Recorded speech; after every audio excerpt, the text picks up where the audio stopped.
Let's get started. I think we got sound. We got music. Yeah, we're all set. We're gonna work on vessels today. We have some cool stuff now in the game. I believe we have some clouds. Uh-oh, we didn't pull down our changes.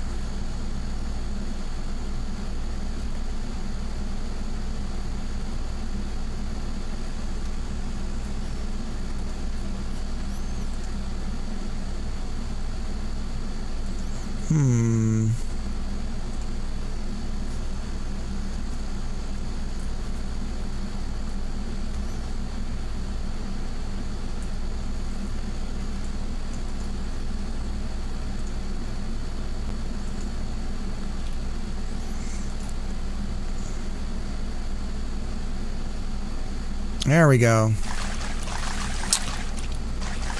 So those are procedural clouds. So if we stop moving, you should see them slowly moving across the sky. We also have a sun, and the skybox is completely procedural, so we'll be able to change the time of day. We have stars that are generated automatically as well. Yeah, it's looking all right. Let me show you the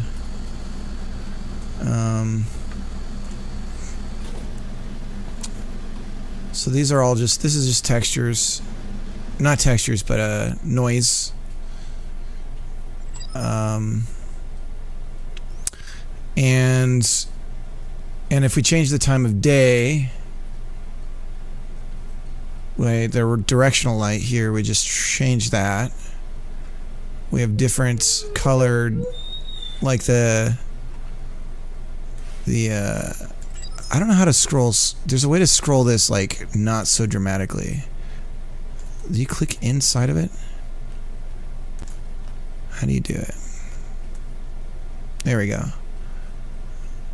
The sun is somewhere. And we have the moon, too. We could also set... Look at the reflection of the moon on our... where is the sun? There's the sun. So we have different... yeah. It's pretty sweet, right? And then if it's dark enough, the stars come out. The stars need a little... Oh, it's okay, Cal. It's okay. The stars need a little bit of work. I'm still working on them. But anyways, it's a nice little thing. And then I think if we on the light source, we have a shadow now. So at certain points of time of day, the ships will produce shadows. Oops.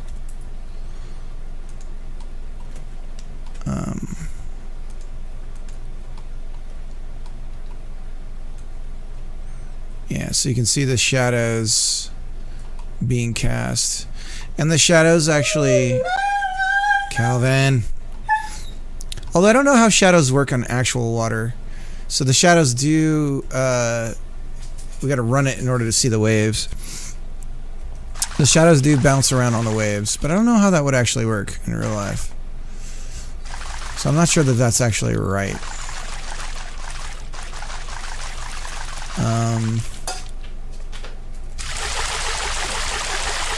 And we have some adjustments we have to make to our water. Oh, also our inner tube is bouncing with the waves. Still a lot of work we need to do on it. And you'll see this progress bar. We have to get rid of that. There's a lot of little things we have to kind of fix. But it's coming along. A week of work? Yeah. I think I'm cooking. Maybe I should do a jam, a month-long jam for... If I did that, I'd have 12 games a year. Is that what I should be doing?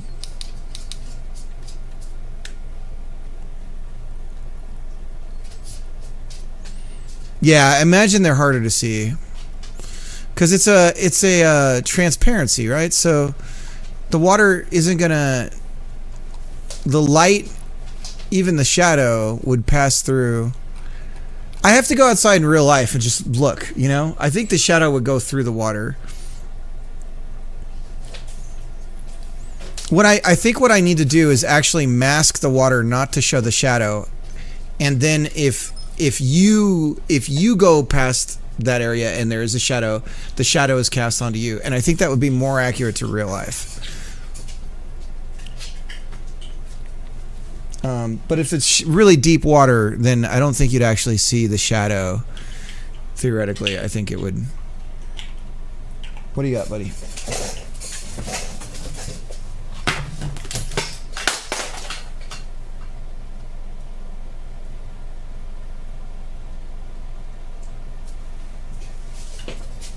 Calvin's desperately trying to kill himself right now. Okay.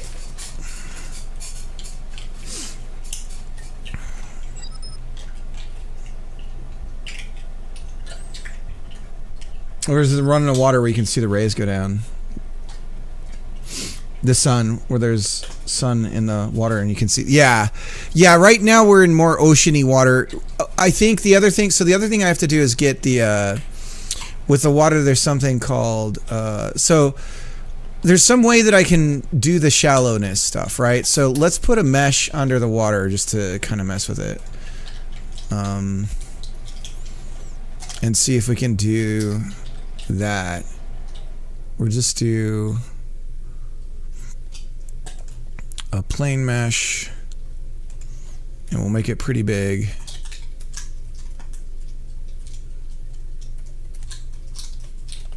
And we'll give it a material. And right now it's just white. Should be directly below us. Can we see it? There it is. And if we tilt it like this and then put it, submerge it like this, we should be able to mess with the depth stuff. Let me M, what's up? So there's the mesh. So the water isn't quite transparent though. Let's go back to the game. Let's see.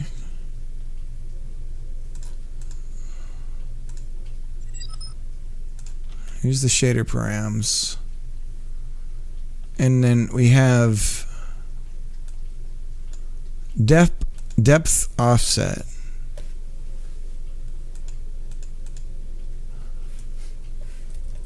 Let's increase this number significantly. Okay, that did jack shit.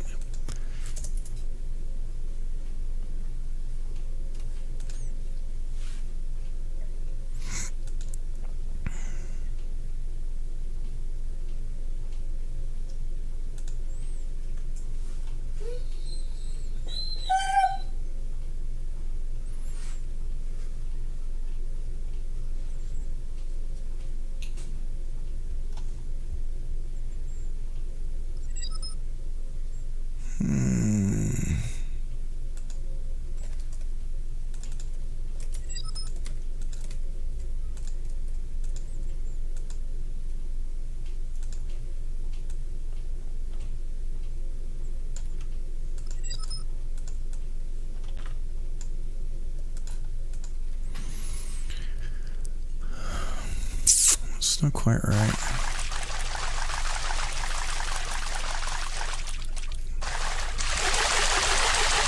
It's 2 player controllers. What happened? That's weird, right? How did that happen? Still with the ears, yeah. I keep. We're finally forcing him down and giving him his medicine. So. Oh, of course. How hungover are you?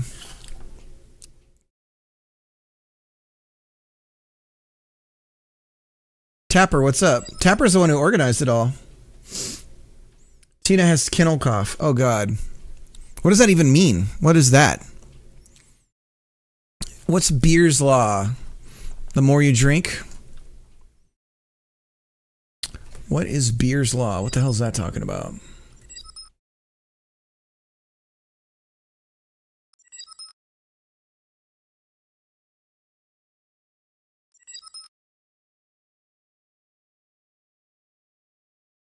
Beer's Law water.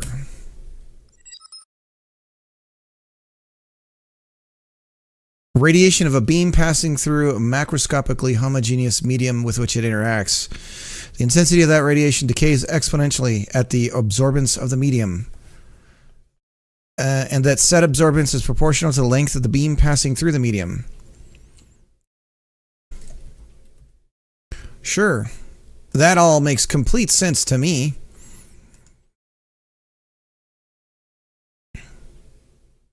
I wonder if some of these properties don't change in real time. Let's see. Yeah, they do. They do.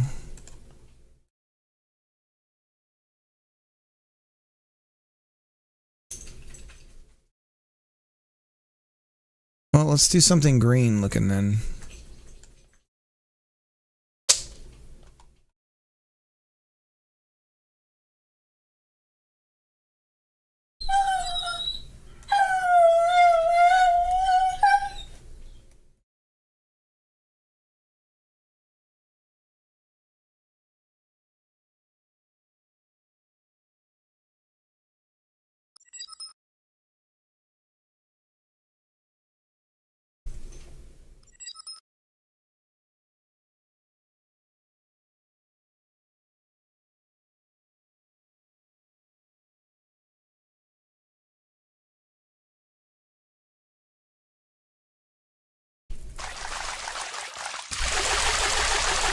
Got those beer cans going crazy in the water right now.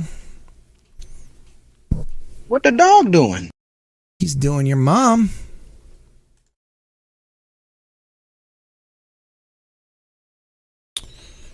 So does it need to be, do I need to have the mesh be in beneath the other one? Is that's not part of the equation, right? I mean, I have it under the water here. That's not doing anything. We're on the same goddamn 3D plane.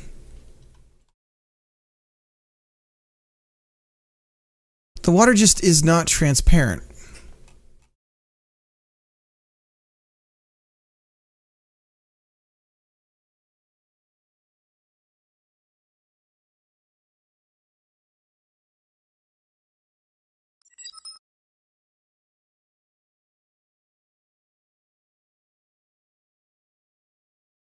The doggy cries, I can't.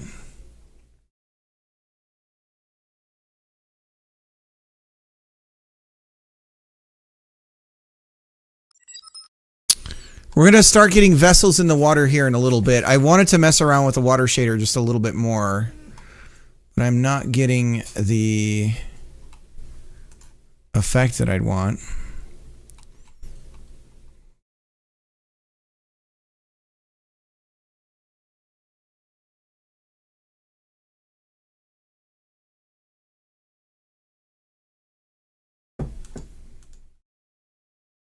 The alpha is fixed at... There we go. Okay, so now we have some kind of transparency. Now the shadow is casting... Look at that. So the shadow does cast on the water plane and in the...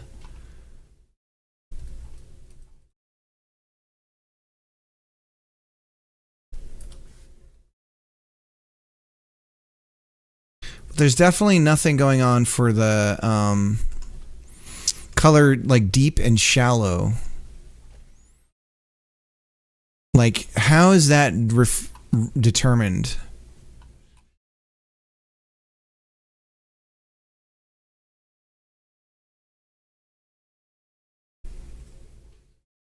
Depth color adjust. Mix edge color, color. Edge scale difference. Edge color.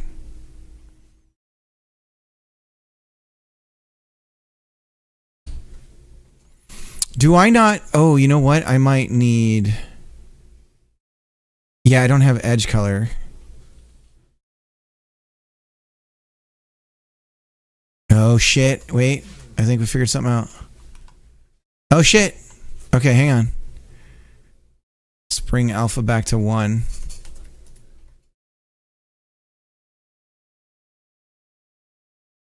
What did I break?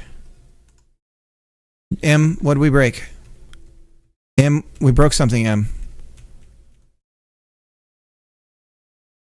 Here we go. Edge color. So right now it thinks everything's an edge.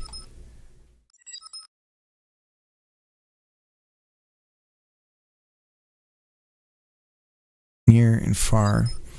Is this because we have nothing underneath the water?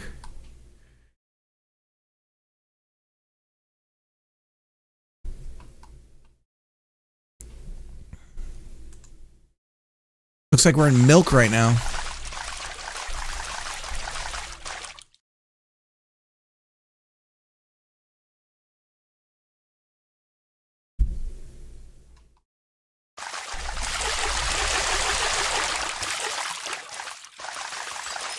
Okay.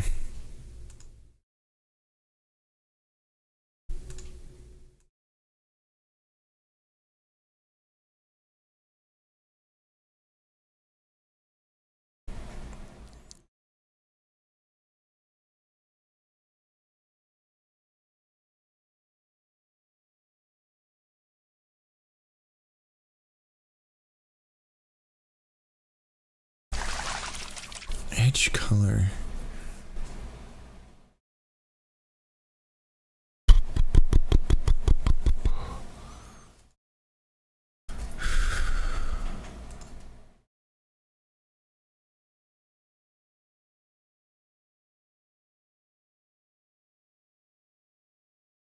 Wait. Hold on, we found something. Figured something out. Hold on. Hold on. Look at this. Something's happening. That's the edge color. That's the edge color. Oh shit, hang on. There's the edge. Oh, we figured something out. Oh. Hold on.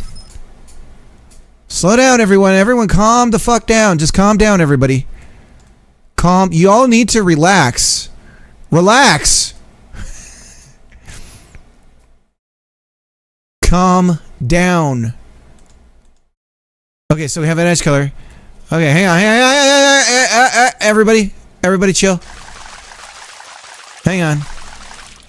Look at the edge color on the boat. Look at that. Okay. All right. Hang on. Everyone chill. Just chill.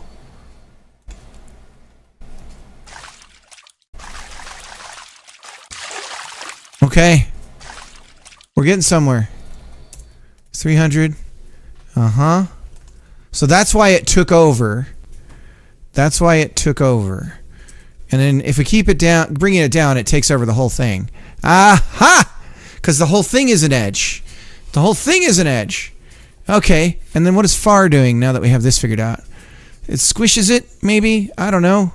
So what if we make this number really big? Far. What if we make this bigger? What if we make it half? Uh-huh. So what about okay. What about deep? So this is the shallow. So let's make this some ridiculous color. Where's our pink? So deep, shallow is like the I don't see my goddamn pink. All right, hang on. We're going to make this even bigger. Hang on. And then we're going to put this way in the water. Whoa. Oops. No, further down. Whoa. Blah, blah, blah, blah, blah. Blah, blah, blah, blah, blah, blah, blah. All right, we're trying to get...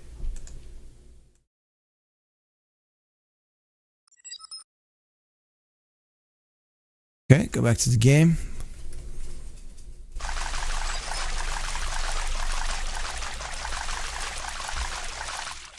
Okay. So this goes down pretty far into infinity. And yet, I think our draw distance is still not far enough. You can see the moon now through the water. Okay.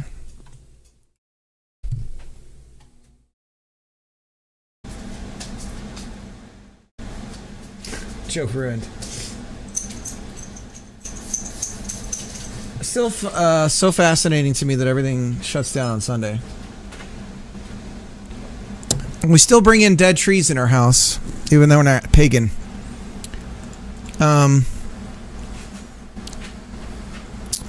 For the solstice, right? Got to keep the gods happy.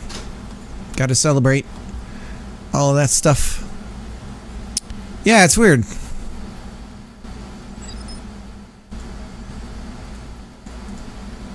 Okay, so there's shallow. So we need to change what shallow is. There's deep and then shallow. So shallow, there's not enough for shallow. Is that our problem? So where is shallow being calculated? Color shallow. Depth color. Depth blend.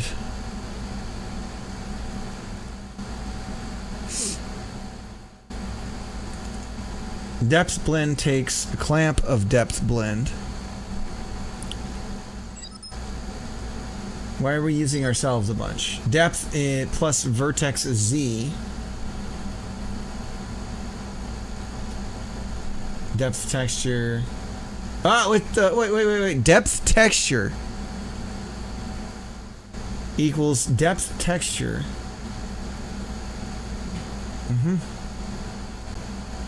Projection matrix. Depth offset. Color shallow. Depth offset. Where are you coming into play, brother? On depth blend. Okay. Brother!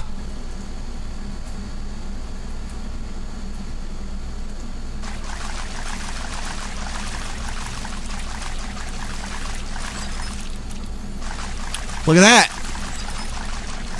Now we can see very far. Color deep. Color shallow. So we should be blending into it, but we're just not right. Depth offset. We have these huge numbers here. We can bring these down. Let's bring them down to like 500 and 1000.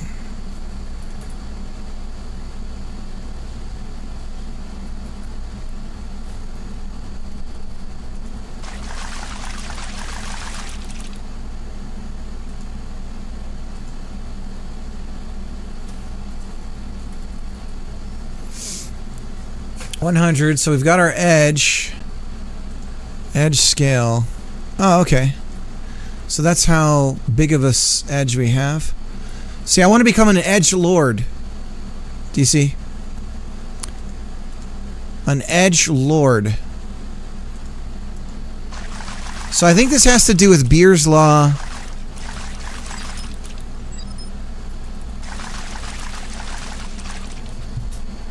It's not really smart ass proof, I don't even know.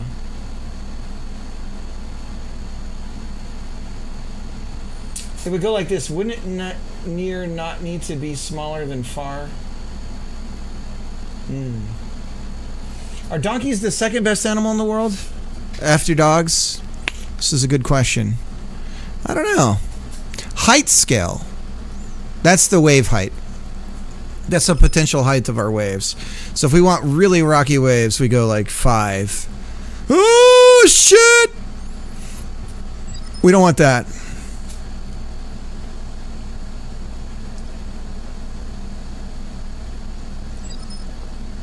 You could use a fragment shader for your water material that uses depth info. Isn't that what I'm doing? I'm trying! Let's try 200. Nothing. 500. Nothing. 5,000. Nothing. Let's try a really low number. 0.1. 0.0. Let's look at the number we are developing here. Depth, projection matrix, depth texture, depth texture. Depth texture comes from a texture called depth texture.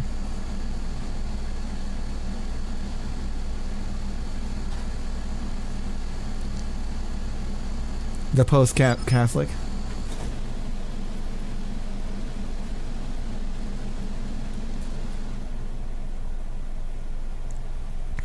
Taper, seal, or donkey. Edge color.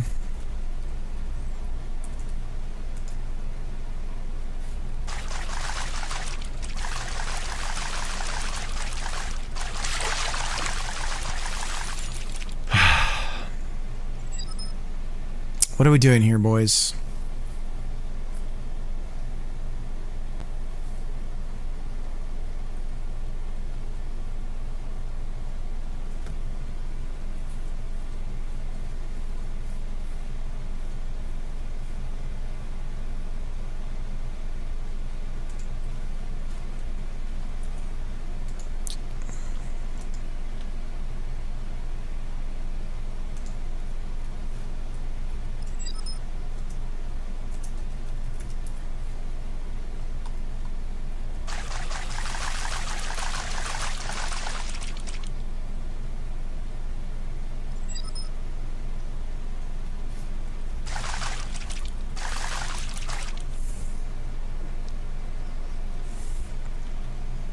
Depth offset.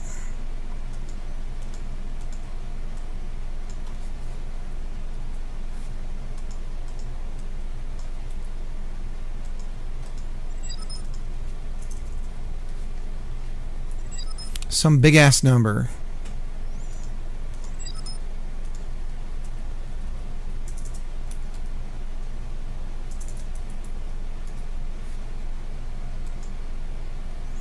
Well, we're getting there. We're getting there. We're getting there, guys.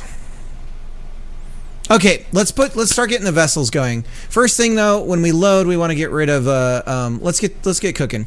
We figured a bunch of little things out though. This is gonna be a good looking game. Why am I so red? I look like Jordan Peterson. What the fuck is going on here? Why am I so red? What the hell? What is a lobster? You know Jordan Peterson. He sounds like a little bit like Dr. Evil. What is a lobster? See, I think about the meaning of things and why does the lobster clamp its claws? That's what I ask. You never asked why. You know, these are hard questions. These are hard questions. You see the problem? That's my Jordan Peterson. Yeah, lower Beer's Law for less darkening with depth. Tweak far closer. Okay, so you've discovered ChatGPT, M. I'm not falling for this bullshit, M! Alright, hang on. I'll humble myself. M is doing research. Thank you, M, for your help. I appreciate it. M is busting ass on shaders. Okay, M says that ChatGPT says lower Beer's Law for less darkening with depth. Tweak far closer for a shallower fade. So we want to increase the number, is what you're saying, for Beer's Law?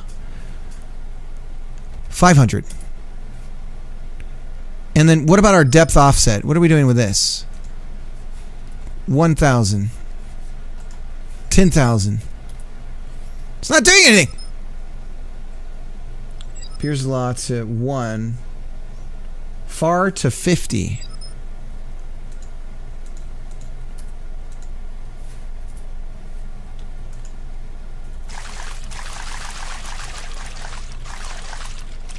No, I'm not seeing it. Near at 1. Far to 50. Beer's Law to low. Near to 1. Ah! Let's change the edge scaling to like 0.1. 0.0. Now see, our edge scale takes over.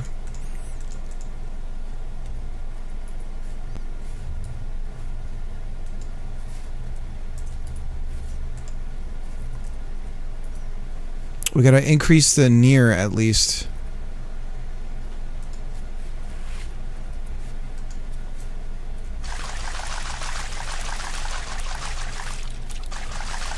No.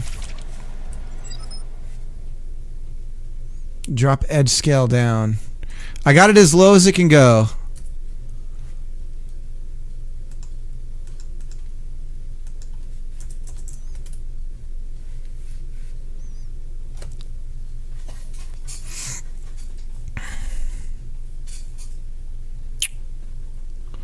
We do have this depth offset. What could we do with this? See, we are figuring things out. You see, it's an existential crisis we find ourselves in. We never ask ourselves about the depth scale.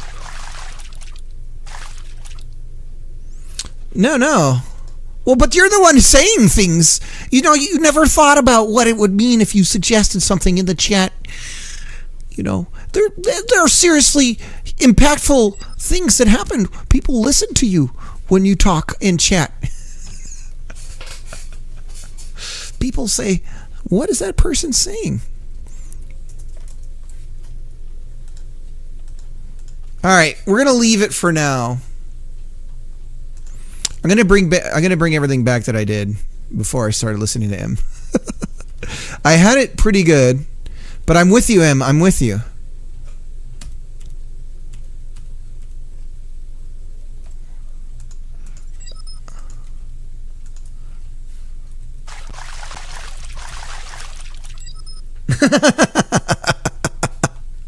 Wise choice.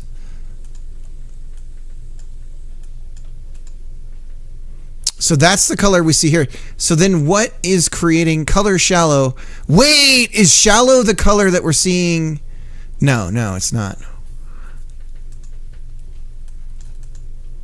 That's our overall.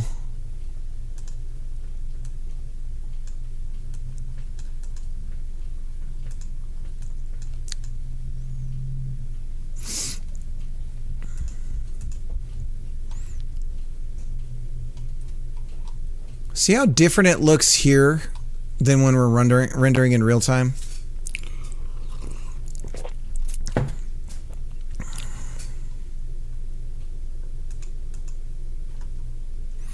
I'm wondering if we're not seeing some of this because we're not in Forward Plus. Let's try Forward Plus. If it's in Forward Plus, then we know it's something about our renderer.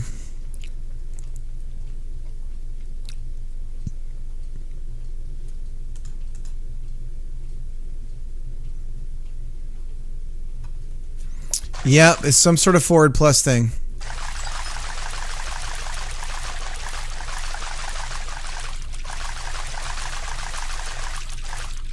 Look, there's a little bit of blur in the water too that we don't have on our other one. That's cool. So now if we go to the water shader and we start messing with near to 100, 500, edge scale, depth offset. Let's change this to a number. Look at that. So this is a Forward Plus rendering thing. Look at that. Okay, so then that's the shallow.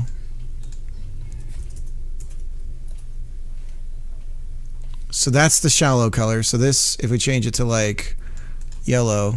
Yep. All right, so we can't do some of this for our needs.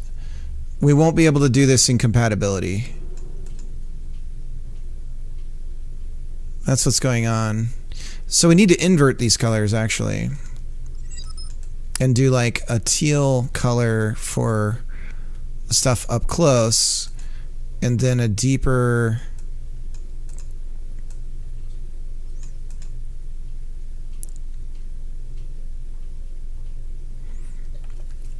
so that's what's doing it.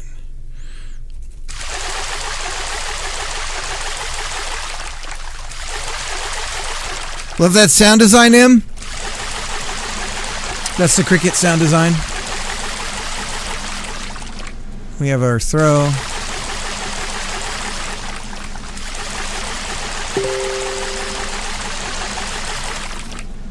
FTP, exactly.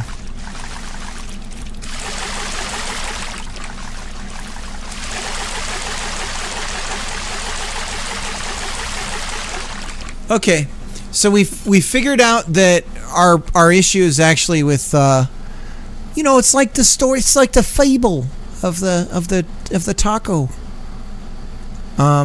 So part of our problem is our rendering.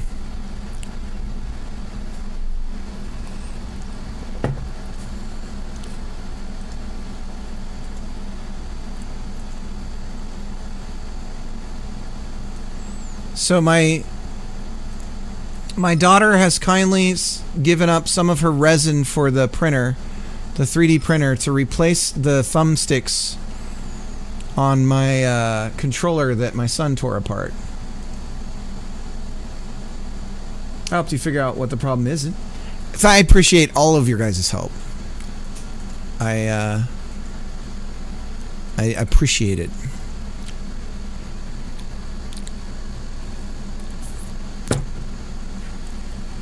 So now we kind of have to adjust the water shader.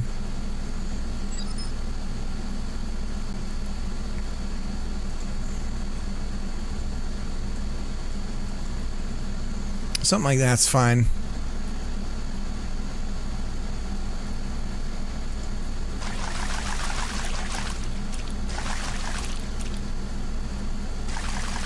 See, we actually see the purple right up against the edge line there. You see that?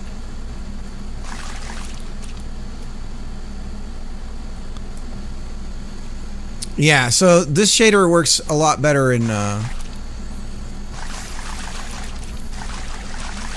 at that. You think we could fix it? I don't give a shit. Let's make the game. Okay, we're gonna go back to our vessel work. Let's get the load bar to go away first. So when we're done loading, we're gonna go ahead and we're gonna delete the loading control. So essentially we say we instantiate all this stuff, and then we're gonna say loading queue free. Qua for. Get rid of that. So that should get rid of the loading bar. This is all, we're not completely done with the loading stuff. So this is for the jam? Yeah. Yeah, it's for the jam. So the idea is you're in an inner tube. And so you have, let me show you on my not at all graphically explicit keyboard here.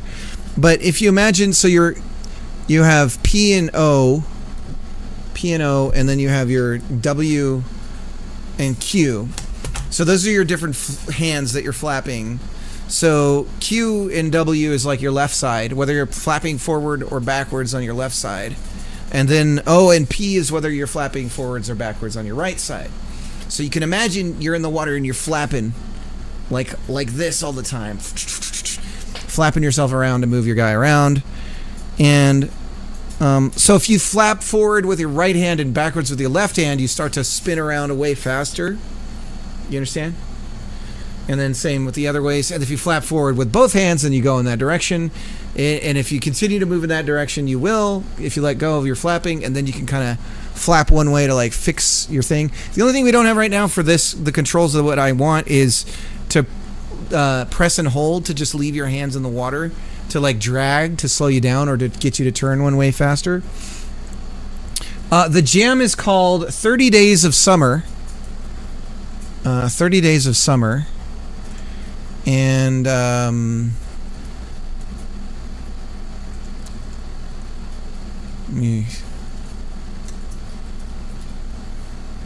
here it is. And it's just a high score game, basically. I hope they make the jam time frame 29 days. So we have 24 days left.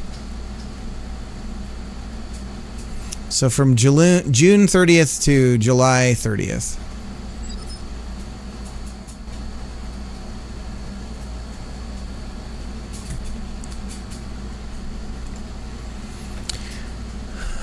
So yeah, so now we're going to take the code that we've done. There's a few, well, let's really quick on the player, we're going to go through all of our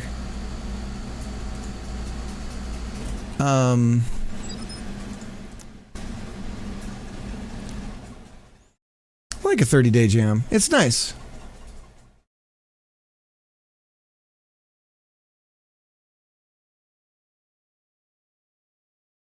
I'm afraid that I'm backseating, but bot said something about forward and compat above. Bot?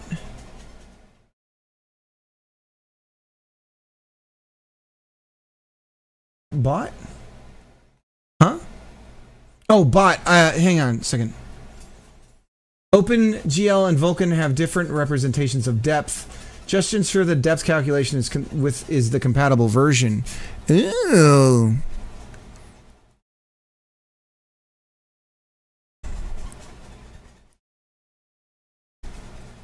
But if we're using the same shader code from Godot, do we have to check the bot? Do we have to check the for that in our shader code? Because we're not using different. We're using Godot shader code, not like Open. I think OpenGL has its own, right? And same with Vulkan. So it could be that Godot stuff isn't doing it right.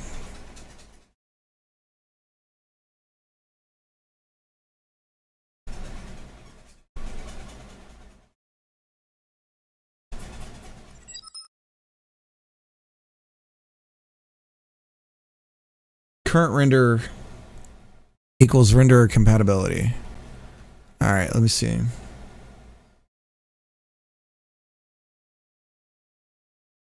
I appreciate it, bot.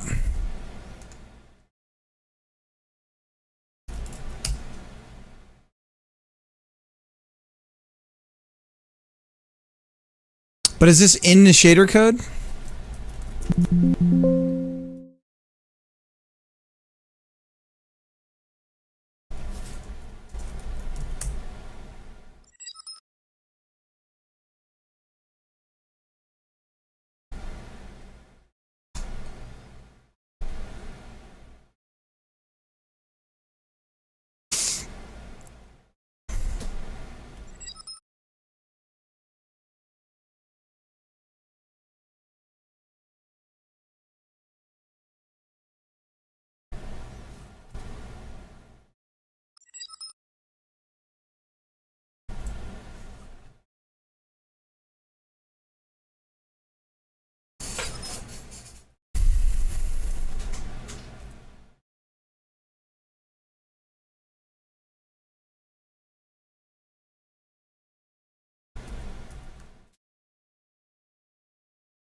So this is interesting because in this one here, they're using R.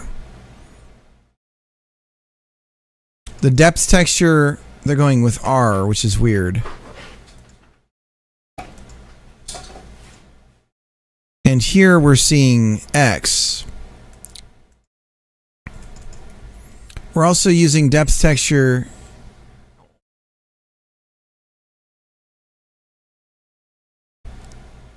Screen texture, depth texture, hint depth texture. Filter linear mipmap. It's just a component of the vector. Okay. Yeah, I'm not familiar with a lot of this. Tutorial assumes the use of forward plus in mobile renders. Here we go. Here's what Red was talking about. In contrast, the compatibility render uses OpenGLs with the range of -1 to 1 instead of 1 from... Okay. So in this case, they do this. You can also use current renderer and renderer compatibility. Oh, there we go. That's exactly it. Now see, screen UV. So we're looking for it. This is it right here.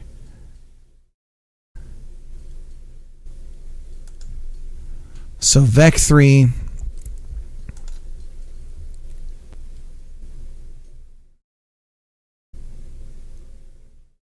Works in all renderers. So the top one, NDC, there's nothing like that here, right?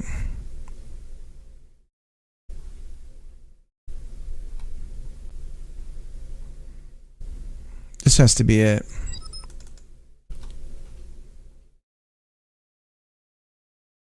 Line 54.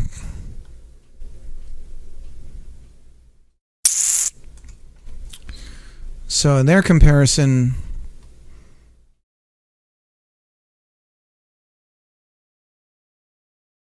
this is the Vulkan compatibility.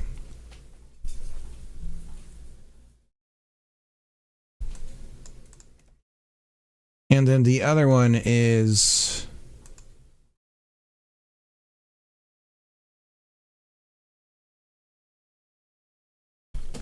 so this is Vulkan.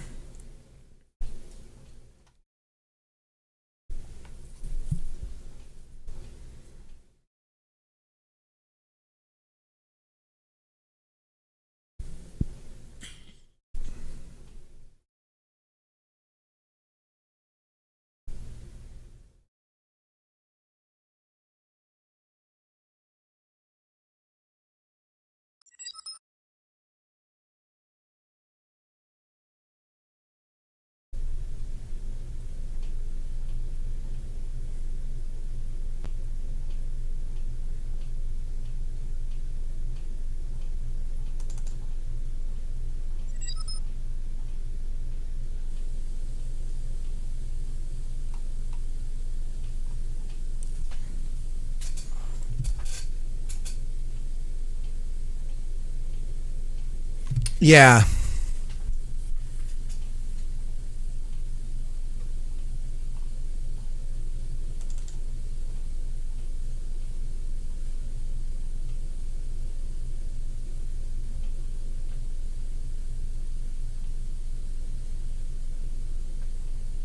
I think because they're doing, yeah, see, they're doing all this stuff with using the depth to determine the blending of the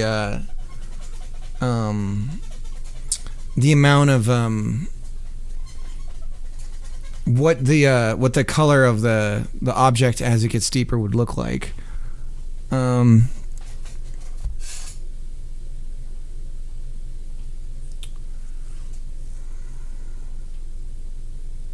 So you can't print out.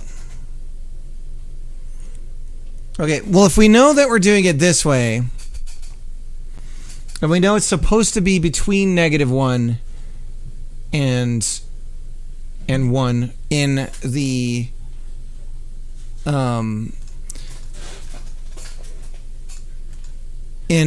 OpenGL, and we know that it's between 0 and 1, all we need to do is increase the range of this number that we're getting here to be between -1 and 1 when we're in OpenGL, and we should be okay. So we can continue to do this, and if our current renderer does not equal render compatibility, then we take the number and we're going to normalize it to that range. So we take depth and we say, how do we do that? See, we're in math land right now. Now, see, what's weird is it's commented out right now, which tells me that this is the one that's going to be used in our land.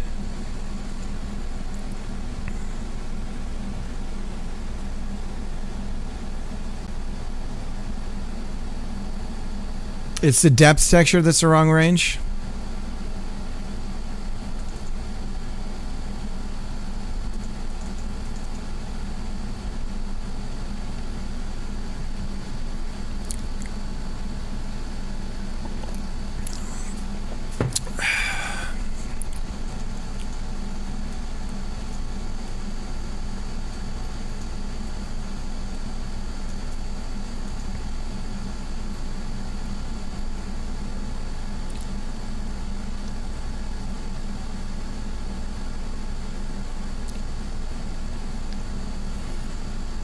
If we multiply the number by 2 and then subtract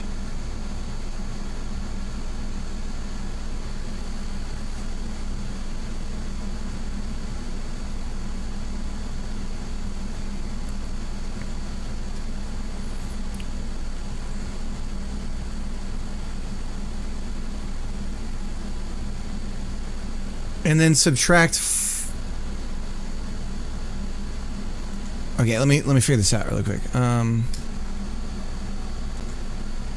So let's say we're 1 and we multiply by 2. We want to get to 0. We subtract 2. That gets us to 0. Let's say we're 0.5. We're trying to get to a negative number.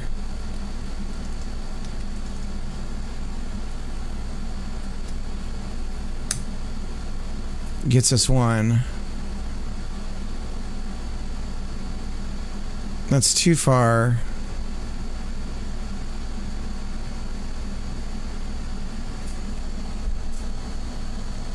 No, it's based off of a tutorial that I was using. I have the project I can point you to.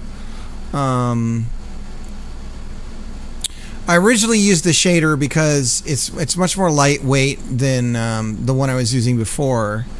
It runs a lot better on my other hardware.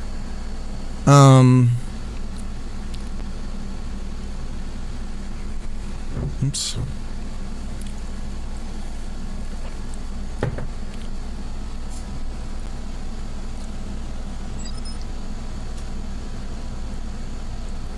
All right, give me a second though. I'm gonna try and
how do you multiply?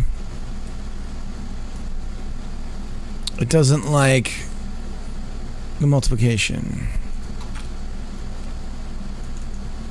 Oh, it's because it's not. It's and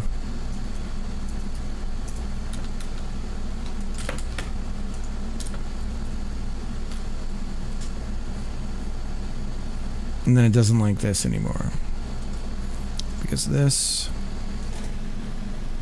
Okay, let's try.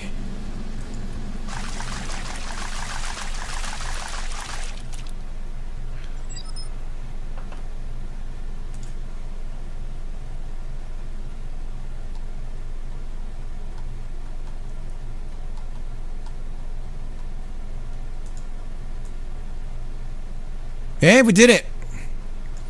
Look at that. I just mathed the shit out of it. Okay.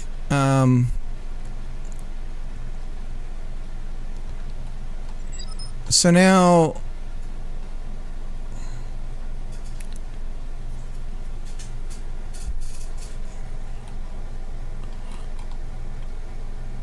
we can adjust it.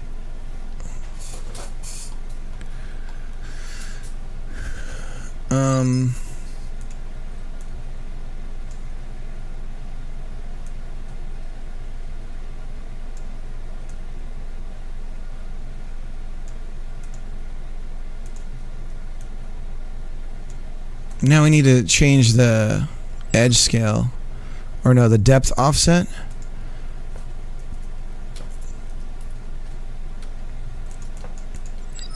Make it wider.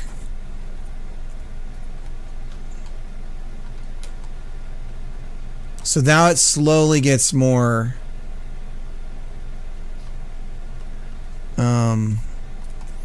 or is it just a pure cutoff? It looks like it's a raw cutoff. The number's not right. Look at that. That's not right.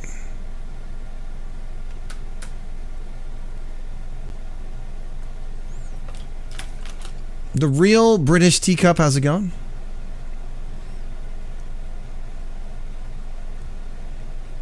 Your audio stuff is coming along great, by the way. The work that you're doing on the clean 'em up.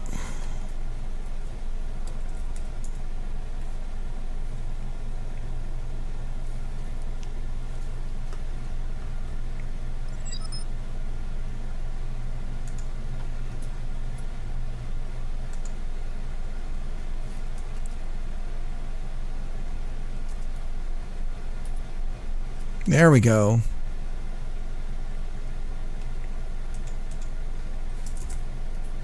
Look at that. Okay.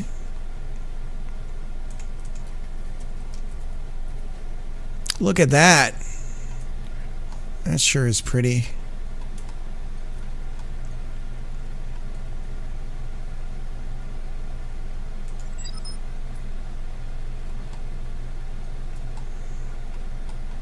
Still looks like shit when we, like, something's off with the math that I'm doing.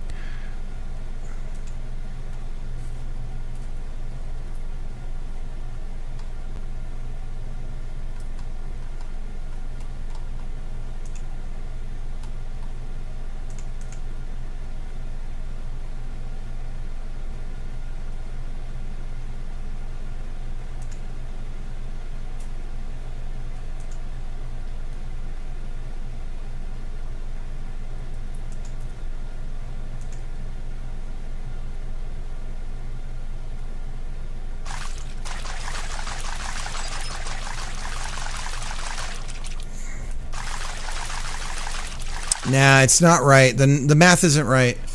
The math isn't mathing. But we know. I think we've been pointed in the right direction by bot. Yeah, I'm trying, but it's getting me distracted from other work that I actually want to work on today. So I'm going to get rid of this math. Basically, the way that the depths are being calculated for OpenGL are incorrect with this shader. It works fine in Forward Plus rendering, but not in OpenGL because the depth is calculated differently. And I can't just cheat.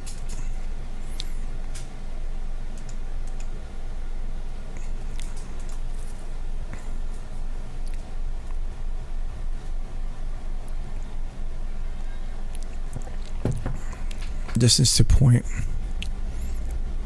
All right.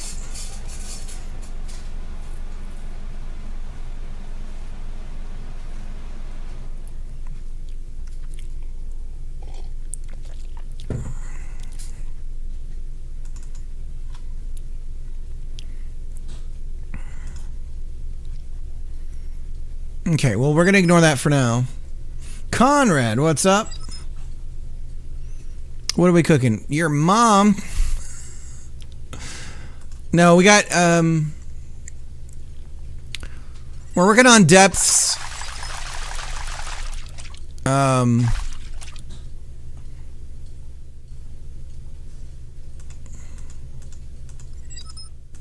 Give me a second here, I'll show you. So we're trying to work on trying to do some water stuff. Kind of having some issues.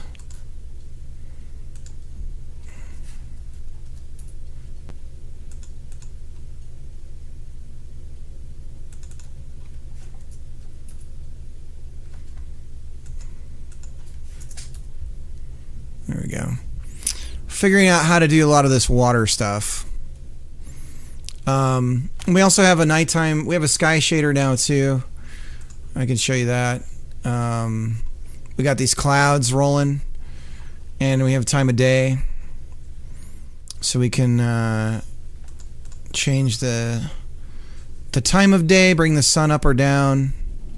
Look at that. And then the moon comes up when it's dark, and then the stars come out. The stars need some work though. We're having some thunder right now, boys. So anyways, we can have beautiful oceany. This is beautiful time of day right here. For now, we'll just keep it at this. Slindy, what's up? So we've got our tropical... Oh, tropical... Brah. We've got our tropical love here. Brah, brah.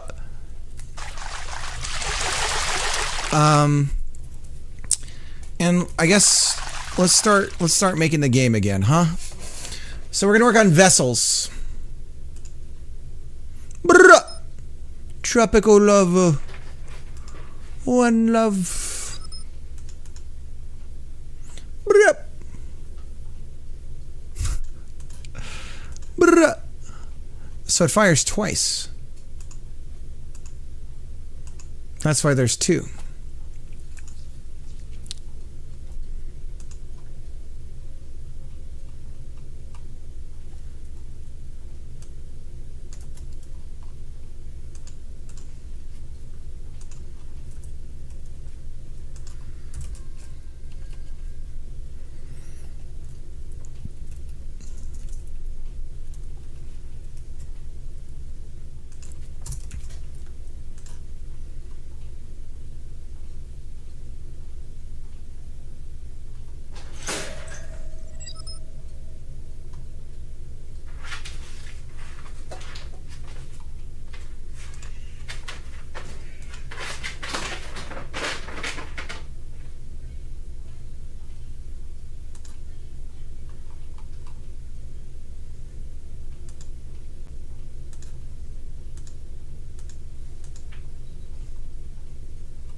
There we go.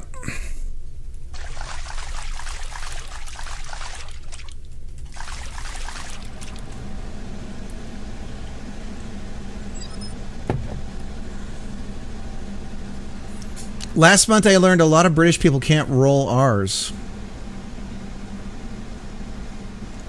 Also noticed your file pilot. Really nice. File pilot? Do you mean the lazy git? What are we talking about? What are we talking about?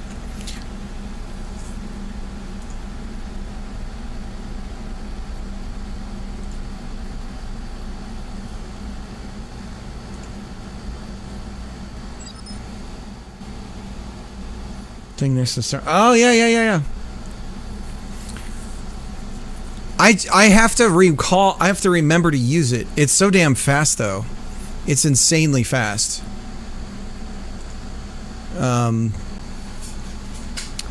It's embarrassingly fast. Microsoft's like doesn't even give a damn, huh? Let's see if I can change the color temperature. That's a little bit better. I'm not so red. Yeah, it's nice. I like it. It's good stuff. Okay. So this is all fixed up. I changed some VM settings. I don't know what I did, and now Fusion 360 no longer starts, and the file pilot crashes, and my guest tools as well. Oh my god. Oh my god. I'm using VMware. I try to remember to use it when I'm playing people's games. So if they're trying to install a virus on me, I'm okay. At least as much as it could be. I broke everything. Oh my god, that's the worst. I'm using VMware.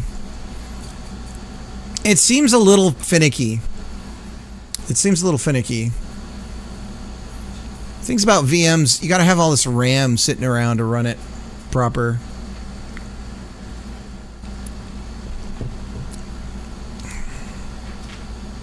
Okay. So for the vessels, here's what we got going on for the vessels. We have like a million different vessels. Like we got this boat, fan boat, we got a speedboat, we got a shipwreck, we got a pirate ship, yar. So what we're gonna do first is we're gonna adjust our player controller here. We're gonna we have. Did I get rid of them? I think I did. All right, we got to fix this first. We're gonna set up multiple points on here. Hunt chicken. Hunt chicken. Let's see.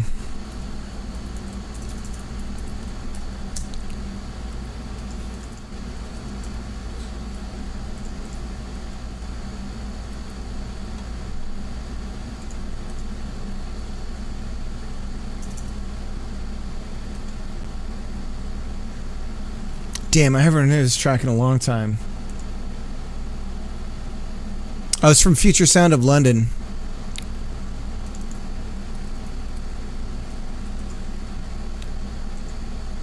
I hear it in the background right now. This.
Okay, so we're gonna have these points.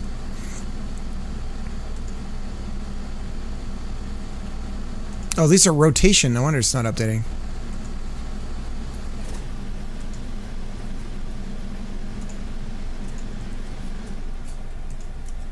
There we go. So these 4 points, we're going to rotate through them and apply a velocity or a amount of force accordingly, so that it bounces around in the water like this instead of just like whoop, whoop, loop. Right?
Frozen, how's it going? 30 Days of Summer. It's the jam that I'm doing.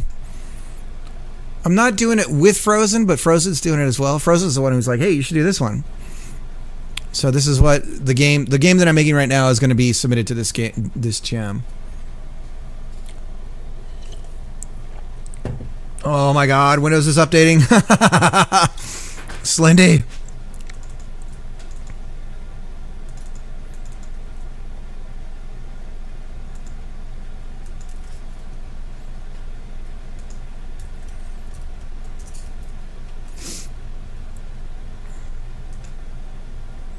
All right, I think this will work.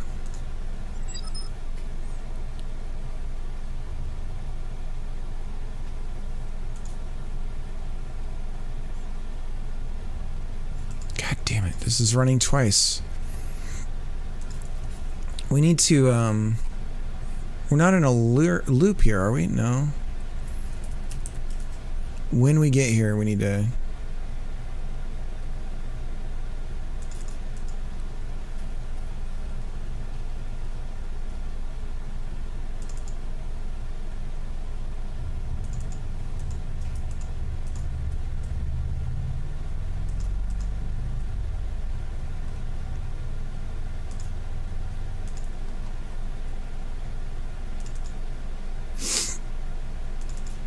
We're not in the for loop.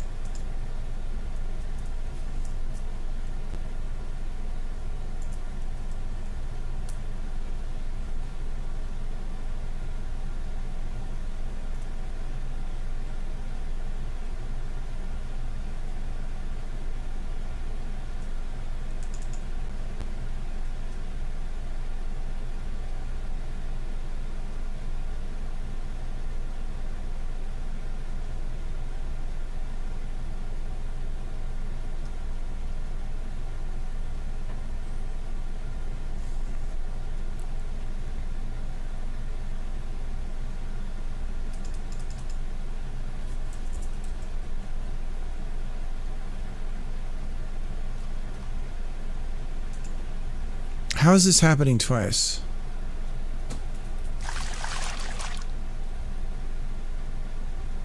Where's our vessel? She's sinking. How much you want to bet?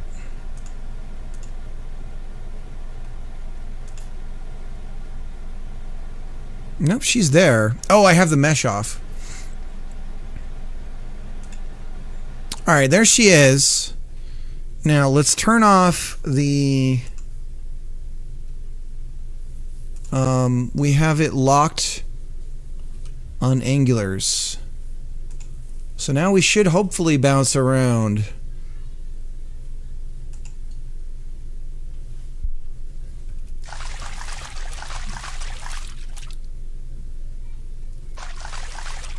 Oh, you know what? We're not applying... Okay, so we're not applying...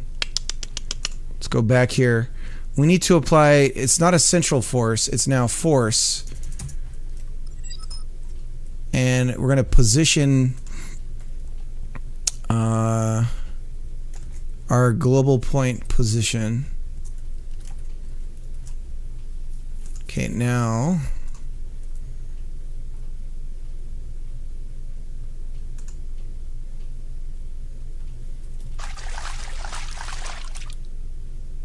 We still appear to be just like locked. Oh.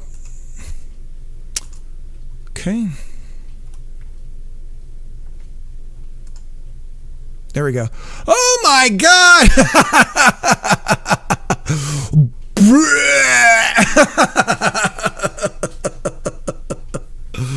Oh God, let's free up the camera here and figure out what the hell's going on. Okay, so there it goes. It's working. It's working. We just need to. All right, we have to adjust some parameters here. Okay. I think we might be a little too light, so that's part of our problem. Oh my God.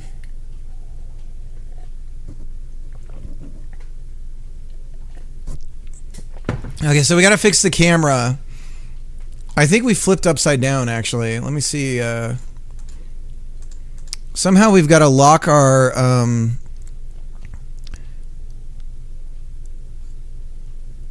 is it... How do we keep the... Is it Y that we want to lock? I think we want to lock Y so that we don't flip over.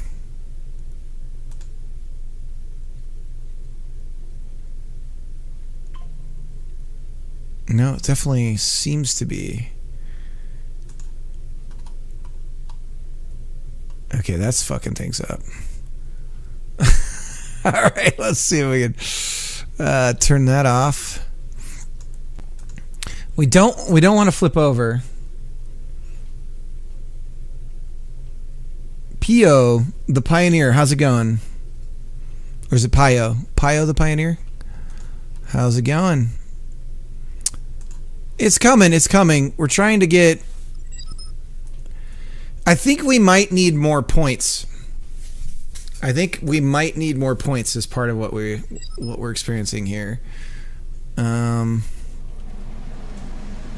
for jams to join. This one's a cool one. All the cool kids are doing it. See, we're gonna flip over. See, we flipped over. So I think... Look at this soda can just going all ham on it. Good God, we are... we are a bouncy little boy.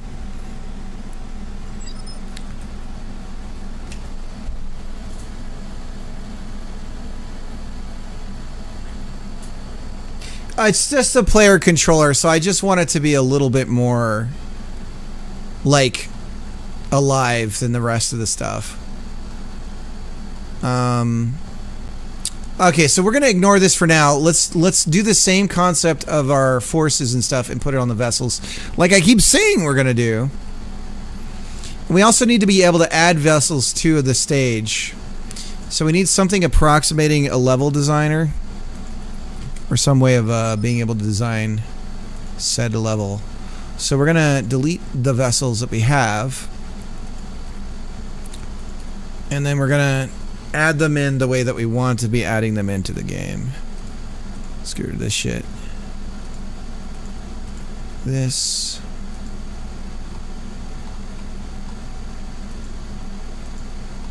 That's the way. Why can't I click this bomb?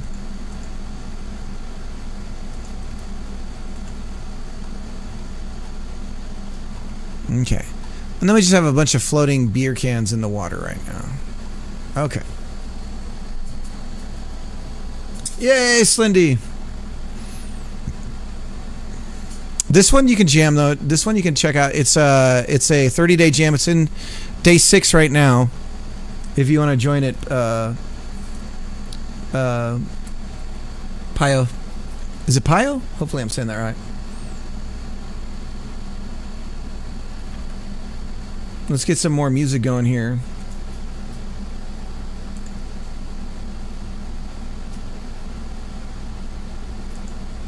Dude, some of the Japanese YouTubers have the best music on for the stuff I'm wanting to listen to. Why does it say 24 of 30 in the title? That's how many days left we have.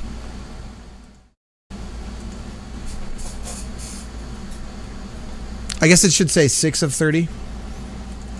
You're right. It should say 6 of 30. This is me having a stroke. Thanks for letting me know. All right, I'll fix it. It's fixed. Not bad for a week's worth of work. I think you're right, Moleskio.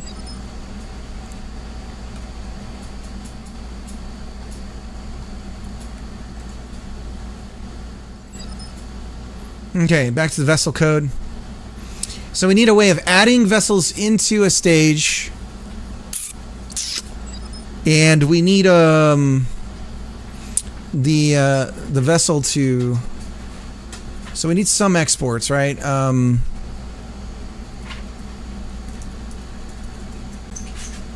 Can we export existing... Like, can we export var position?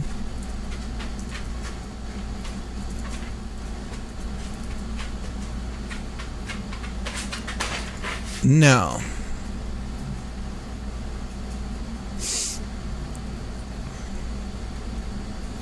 So what? Let's say we make an array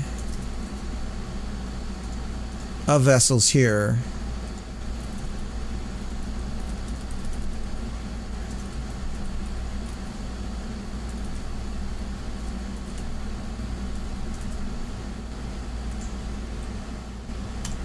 And then we add a vessel. See, it wants us to assign one.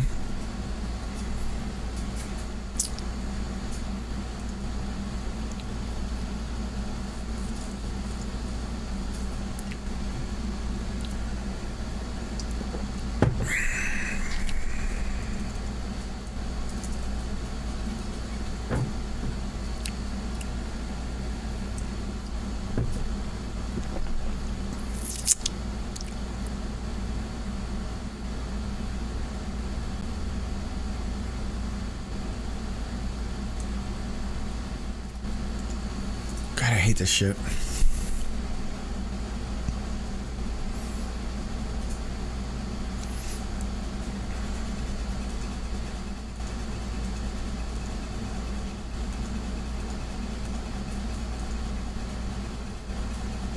Assign.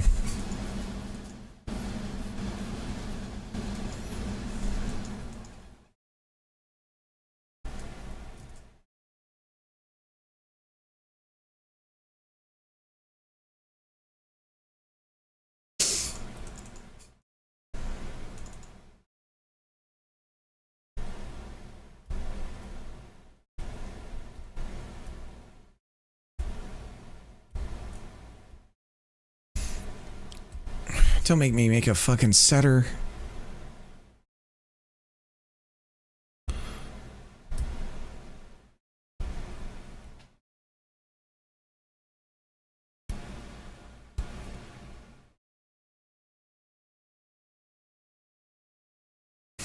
It wants it to exist in the scene tree as well.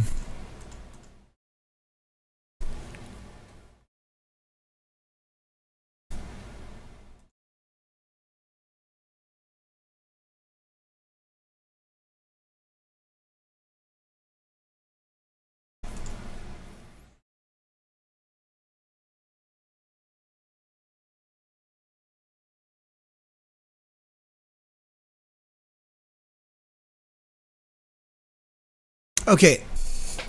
This is fine.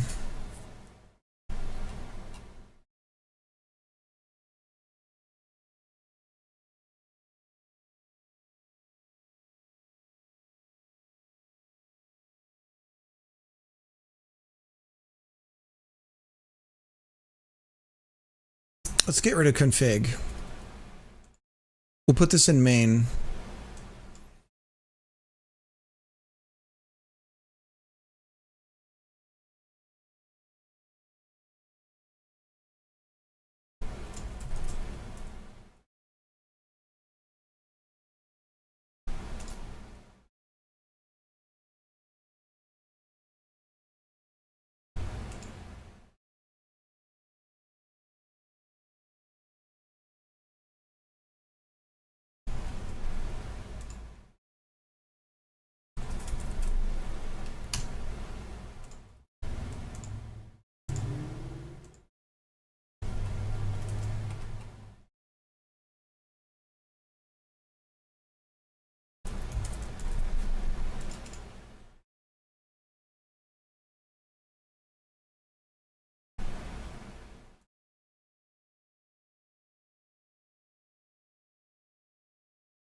Oh, Slindy was like, that's not a lot of progress for that many days.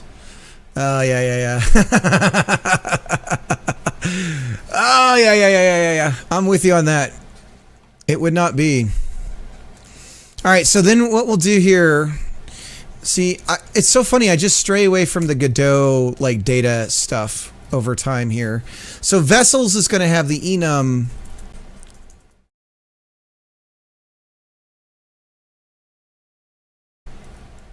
vessel. And do we make it a dictionary array? The key vessel.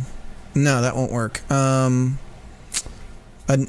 dictionary, an array of arrays.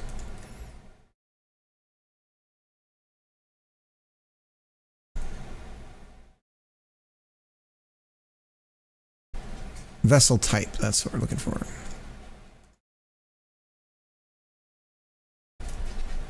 Oops.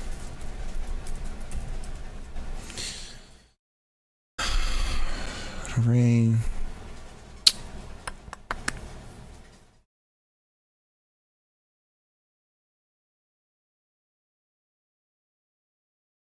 I hate that you can't sub, like I can't go like this.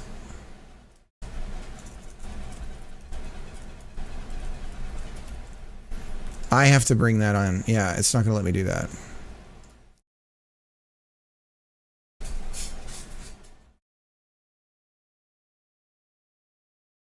So if I did this and I tried to use this as a tool to build it out, then we would end up with... That's collectibles. Then we'd end up with some weird-ass undescript array. Unless I gave it...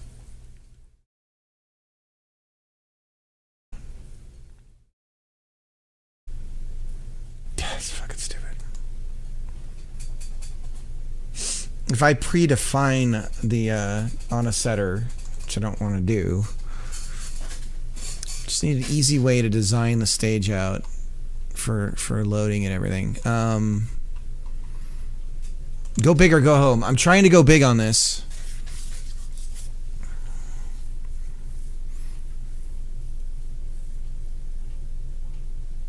All right, well, in the meantime, while I'm thinking about that, let's actually get the actual vessel stuff going here. So we're going to look at our player code. We're going to borrow the physics stuff here. And we're going to use a lot of the same stuff, except instead of apply force, we're going to do an individual. So we're going to get rid of the points concept. And we're just going to, base on our depth, we are going to apply... that's cool. Uh-oh. Yeah, cool. You think it's cool? It's cool. Uh-oh. It's not cool. I guess it shouldn't be a Node 3D. Excited raid. Is it Eris Esra? Thank you for the raid. Do shout out.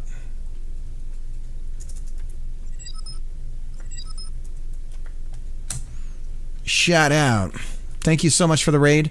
We're working on let me show you here. We've broken a bunch of stuff. Isn't that what happens when the way you get rated is you start you're deep into a refactor, or you just broke something and you're in deep. Well, shoot. All the pretty stuff that I had in here is gone right now. Let me get a pirate ship in here.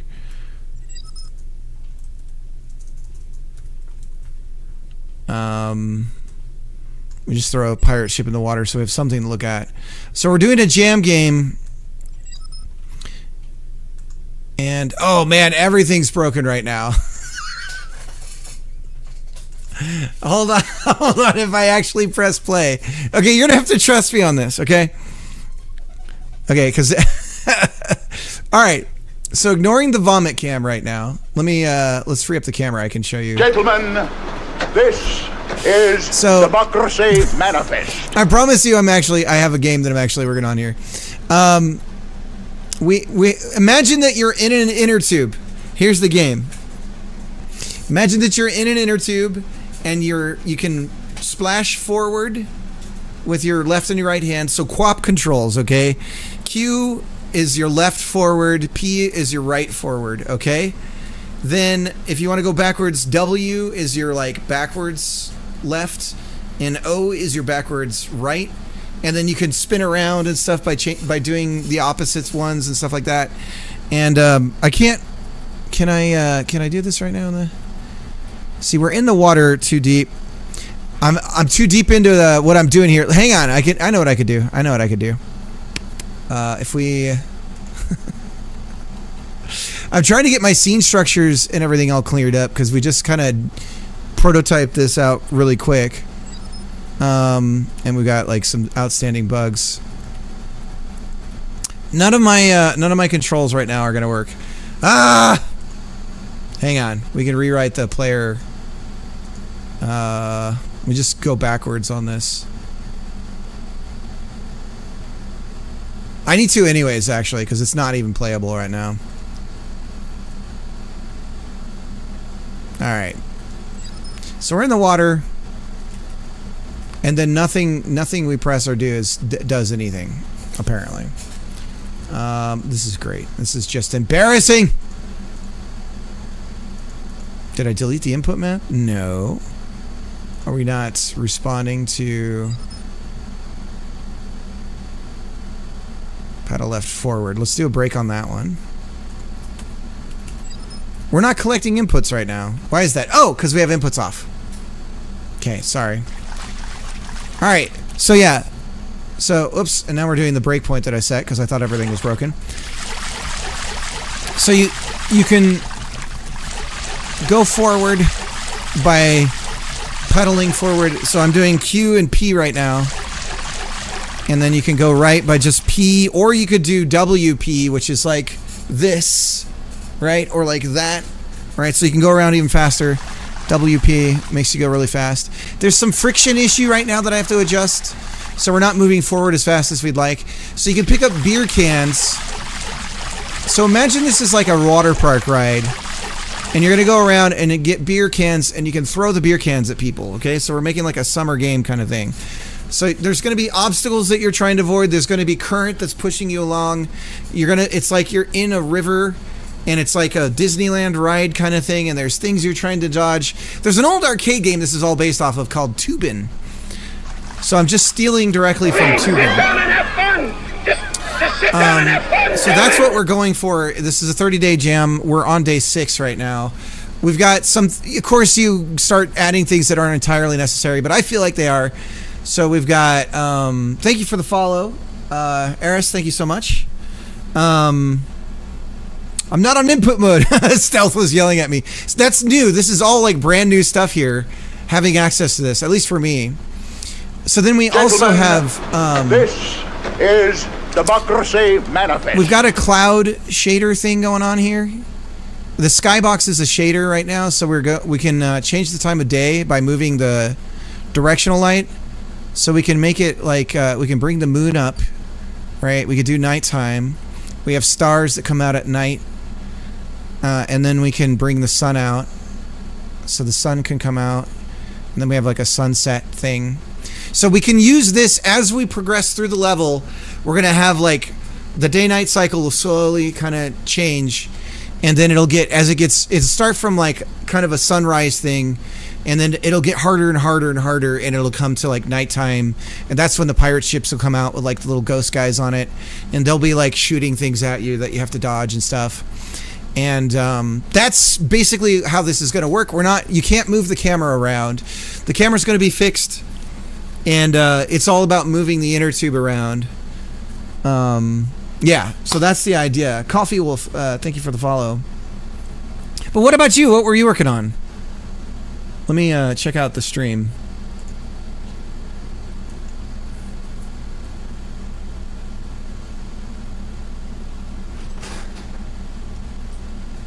Ah, you do Pixel. Oh, rhythm typing game. Wait, I follow you already, don't I? Hang on, let me see if I'm logged in. I'm pretty sure I follow you already. Because the typing game thing sounds familiar. I might have lurked. Let me see, I'm not logged in on my other one. No, I don't. Okay, I'm going to give you a follow. Sorry about that.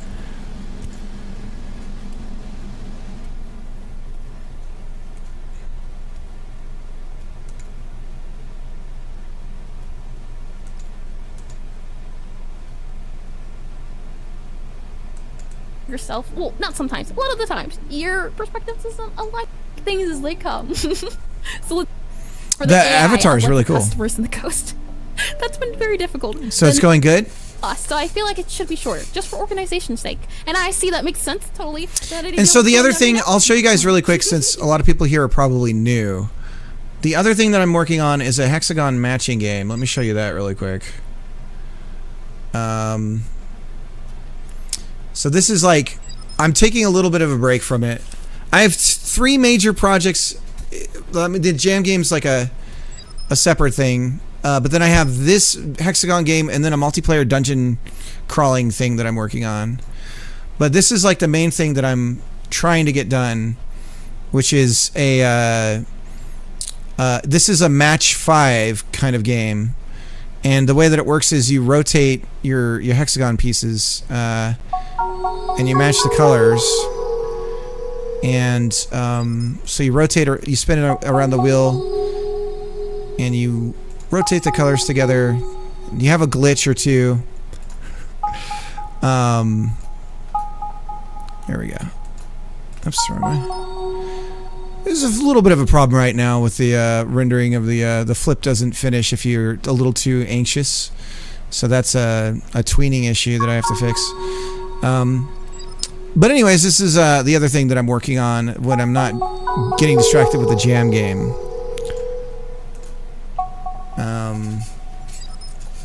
Oops.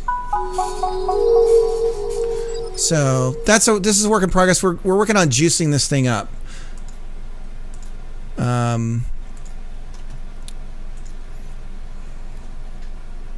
It's pretty cool, yeah.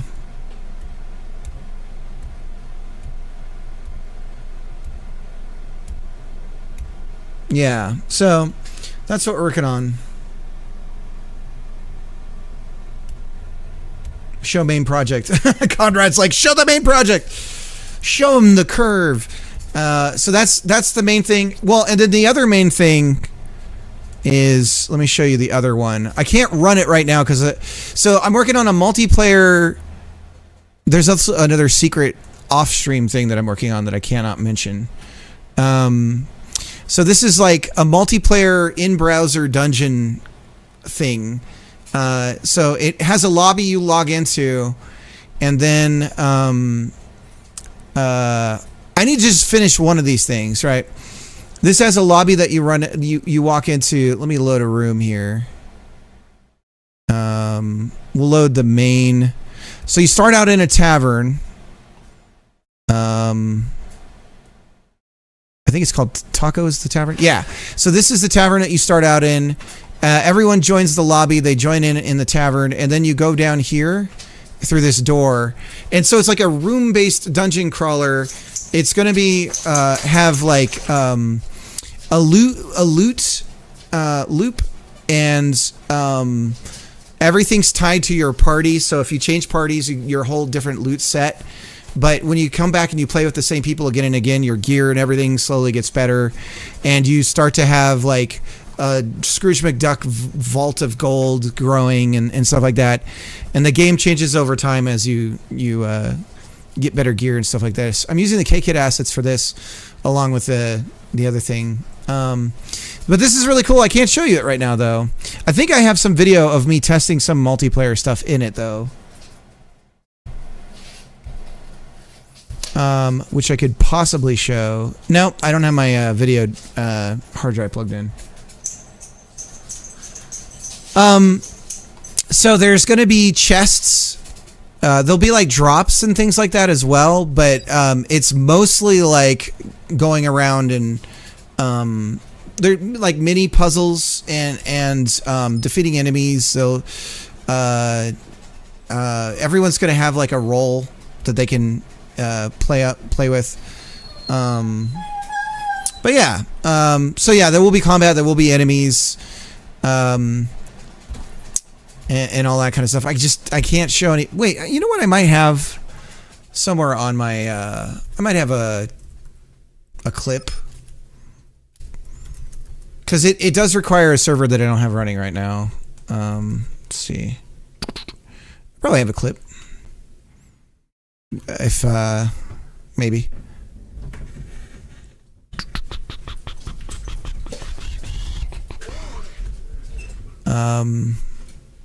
Man, that's an old one.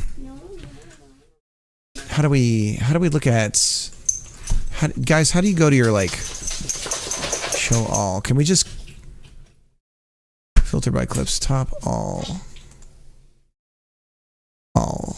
clips, top. How do I have, there's so many old clips here. This is me graphically eating a banana. We're never gonna find it in here. Anyways, yes, buddy. What are you doing? Does Mama know you're here? Do you want to say hi to everybody? No, hold on. The 3D printer print it out. Oh, the 3D printer. Oh, you got a replacement. Look at this. We just got a 3D printer, and my son accidentally broke the thumbsticks on my controller, and they printed some new ones. So we're gonna replace the thumbsticks on. Well, we gotta show them. We gotta put everyone on the screen. Yeah. I have a Japanese straw hat thingy.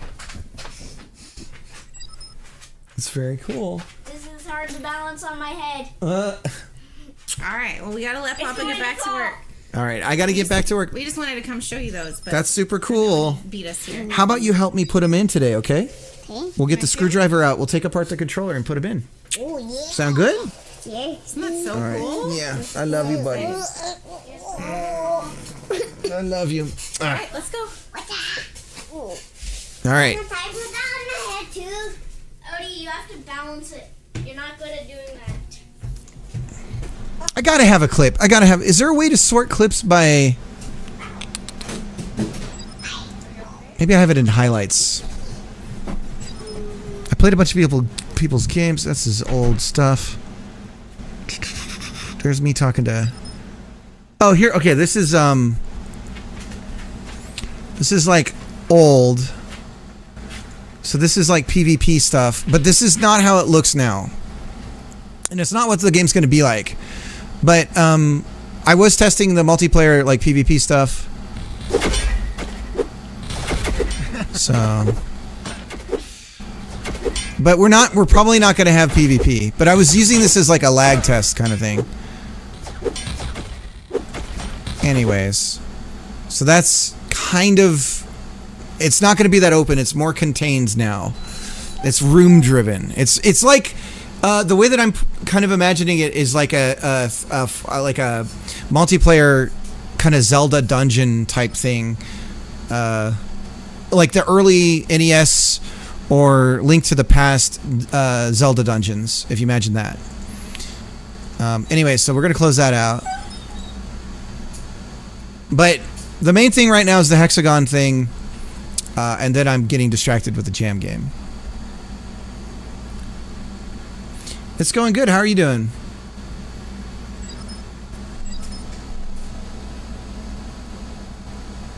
Cult of the Lamb is a good example.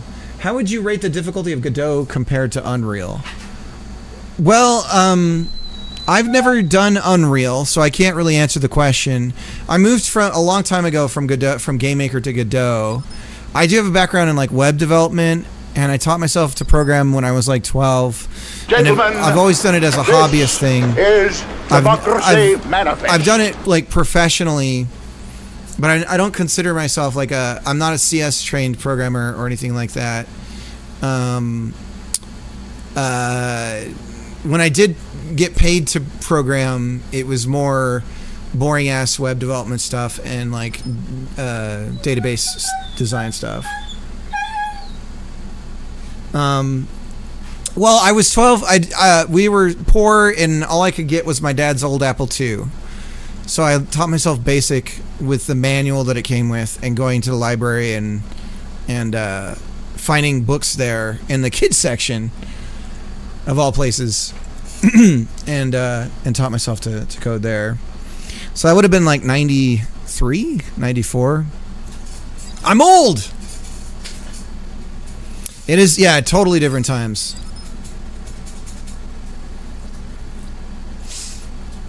Hello World used to mean something then, right?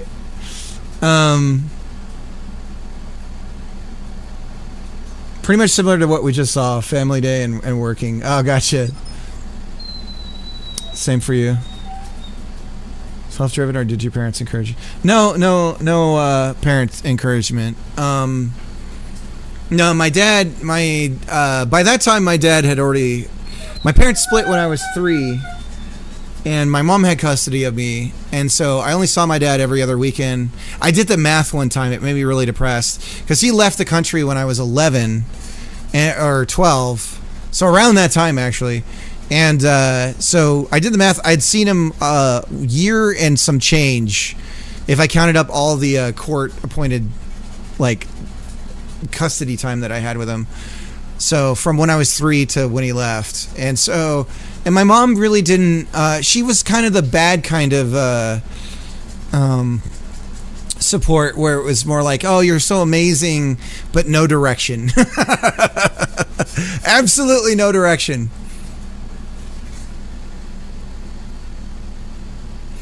Oh, the blueprint system is so nice to work with. I'm a visual learner. Kind of makes more sense to get for focused. My mother was the same. Yeah. And it's great. It's great to hear, but it's not actionable. And it really messes you up. So, yeah, it's not an actionable thing. I think that's why it's always been a hobbyist thing for me. That's why I gravitated towards streaming it on Twitch, actually. Do you mind me asking, what do you do as a career? I'm self-employed. I worked in the corporate world for like a decade about, and I made really good money, but I just decided to just not get it, continue to stay in that environment. And so I've been self-employed for a long time. And a lot of good, lucky financial decisions and stuff continues to make that possible. But I would say that for most people, if you actually saw our lifestyle, we're definitely poor. I think by most people's standards, but we don't have a mortgage. There's a lot of good things that we have situationally, especially given inflation and all that stuff, where we're kind of in a really good spot. But I think by most people's standards, I don't think a lot of people would choose our lifestyle. It's one of the reasons why I'm trying to get something out that I can sell, so that I could make a little bit of money doing this. Yeah, no rent. It's nice. Yeah, we got that going for us. Yeah, we bought our house in 2008 when the market crashed. And so then we had all this money in the house, and we were able to sell it and then purchase outright by moving out of state. Want to publish a game this year for the same reason. Do it! Do it! You can do it, Fiera. You got it.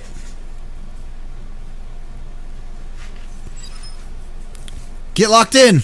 All right, let's get back to work. But yeah, for the question about Godot, I mean, if you're in Unreal because of the visual the blueprint thing, then I would say don't. And you like that, I wouldn't move over to Godot. You're just you're gonna make things harder for yourself.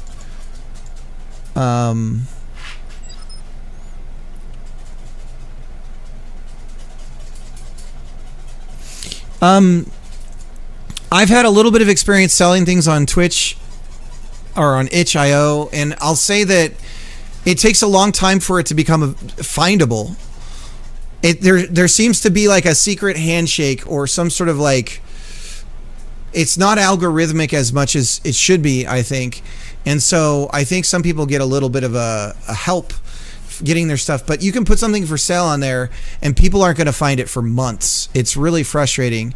And then I've also just through Twitter, people sometimes find it hard to get paid from it. So they'll have money in itch that they've earned, and then when you go to turn around and get that money, it can take a really long time. So those are two things to just be a little wary of. But I think that that's less known because I think for the big guys, your kitty assets and stuff like that, they make sure those people get paid. But I think that it's also just like a lot for the people that are managing it.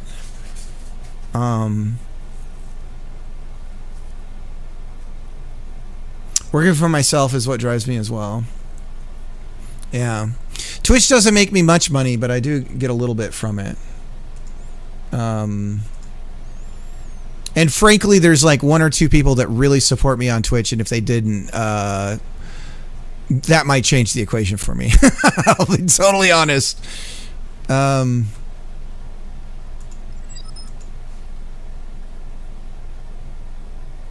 at like $10 a month. Yeah, I mean, it really helps. Oh, that'll change, dude. You'll find your people. It'll happen. So anyways, back to work. There's some things with the shader, the water shader, that we want to improve that we haven't done just yet. When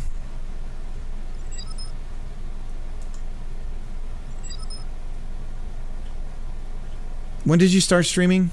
About like 3 years ago.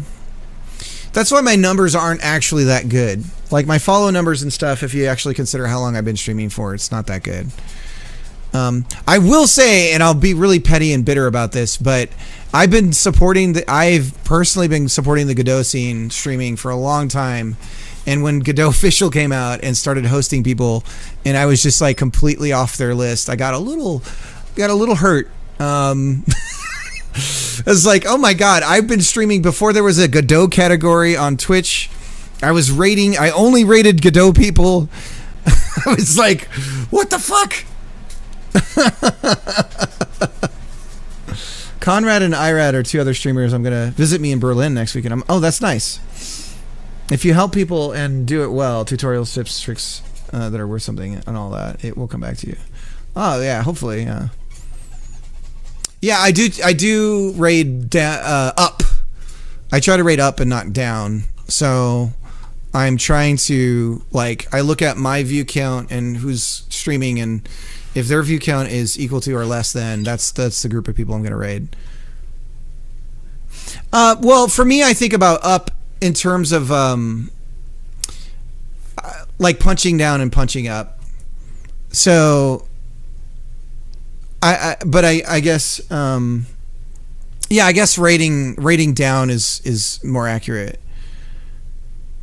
Yeah, that's how I look at it. I'm trying to like I do know I probably find more success if I rated down, as in building up people who already have a large audience and capitalizing off of their audience. But I feel like that's a little, I don't know.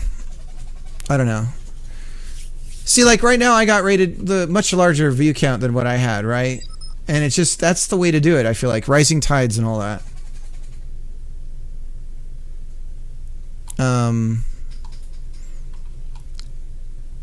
I'll get back to work here, but I've said this before, but we are in a golden age right now, and it won't last, and we should appreciate what we have.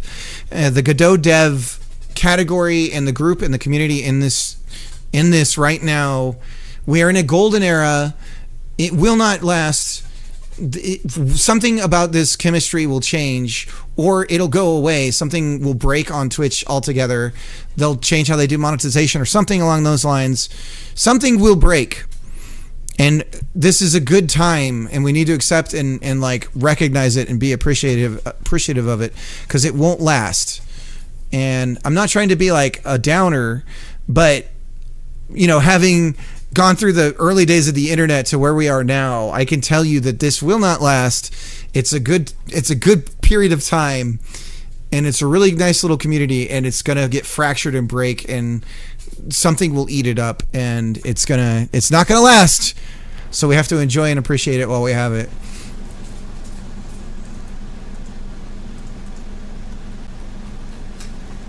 Okay, so the vessel stuff. So what we'll do, I guess what I need to do is on all of these, we need to add the vessel script. So we're going to open up all of them really quick.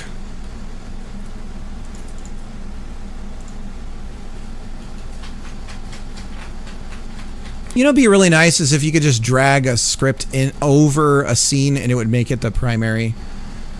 Wouldn't that be nice? I think we also need to change the type of every single one of these to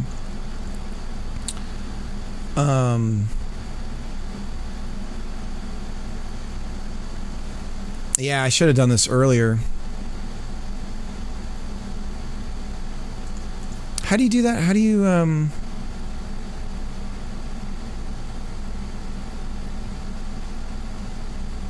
you can right click. Is that what we're trying to do? Clear inheritance? There we go. Now we can change type. And we're going to say it's a...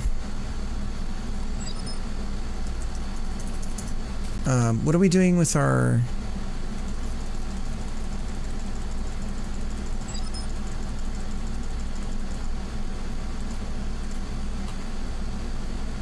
rigid body.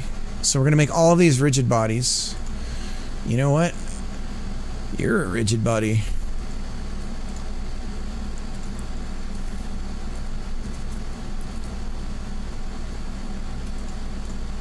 Okay. And then we're going to attach the script for vessel. Right now it's here. And we should probably move it into vessels. So we have that scene. So how do we do this? How do we do this? Do we have a vessel scene that then swaps out? Maybe that's how we should do it.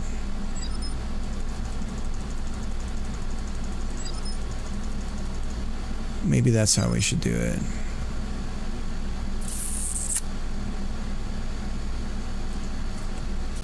Let's do it that way.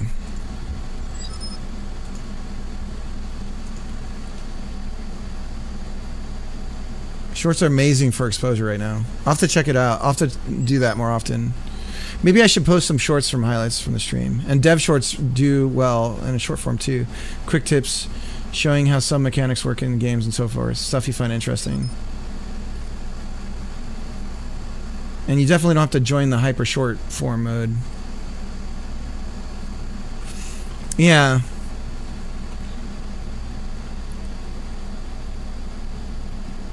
And Twitch is terrible for exposure. Oh yeah, yeah. No, I definitely don't think that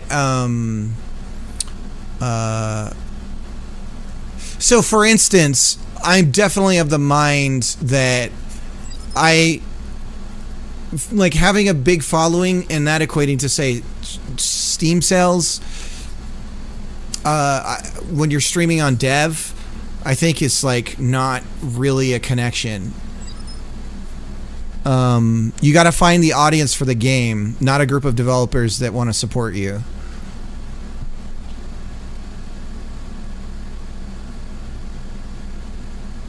With 2 years of experience. So are you streaming on Twitch as well?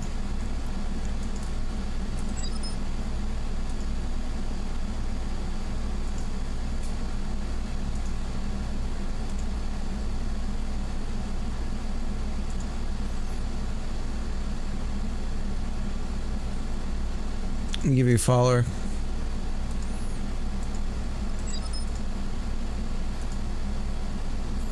But in a totally different niche. Gotcha. Yeah, I don't yeah, I see a lot of like people making devlogs and stuff on YouTube, and it's like I don't think that's I think you should probably spend more time working on your game trailer and figuring out how to like get to the audience that would want to play your game than spending time doing a lot of that kind of stuff. I really recently picked up some dev streams to chill out a bit. But overall, stream virtual reality gaming. Gotcha. Yeah, I feel like this could work as a VR game. because then you could free your head up, right? The funny part of the mechanics is that your hands are busy and you can't use the mouse. But if you did have controllers and there was like button presses involved or some sort of hand waggle, and then you could look around for targeting, that would be really nice. But I don't know about like the ocean bouncing and like slow movement. I don't know what that would do for vomiting and whatnot and like getting sick. So I don't have a VR headset, so I definitely would need one in order to test that idea.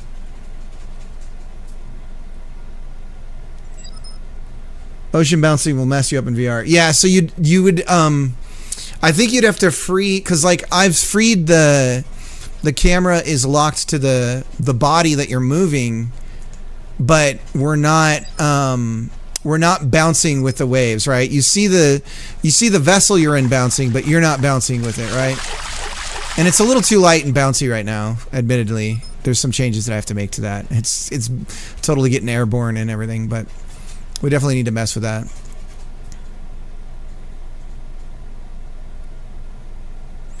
I play VR, you're not going to die if you use it.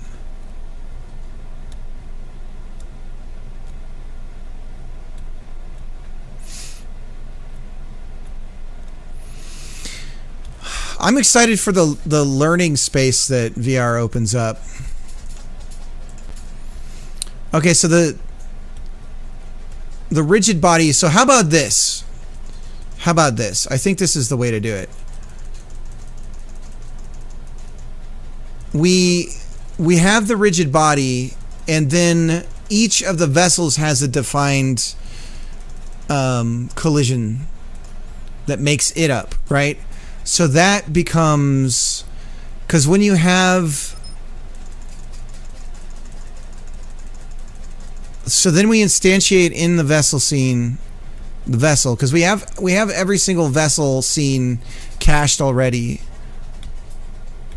Lots and lots of bulls and states. I've been around for a bit in the stream now, but I have no clue what the pirate game is about. Oh, this, what I'm doing? So it's not really a pirate game. But imagine that we're in an inner tube. So imagine you're in an inner tube and you've got a guy who's flapping his hands in the water, right? So we have quad controls, so Q and P are left and right, forwards. And if you do Q and P together, you start moving forward. And if you do W and O, that's to move you backwards.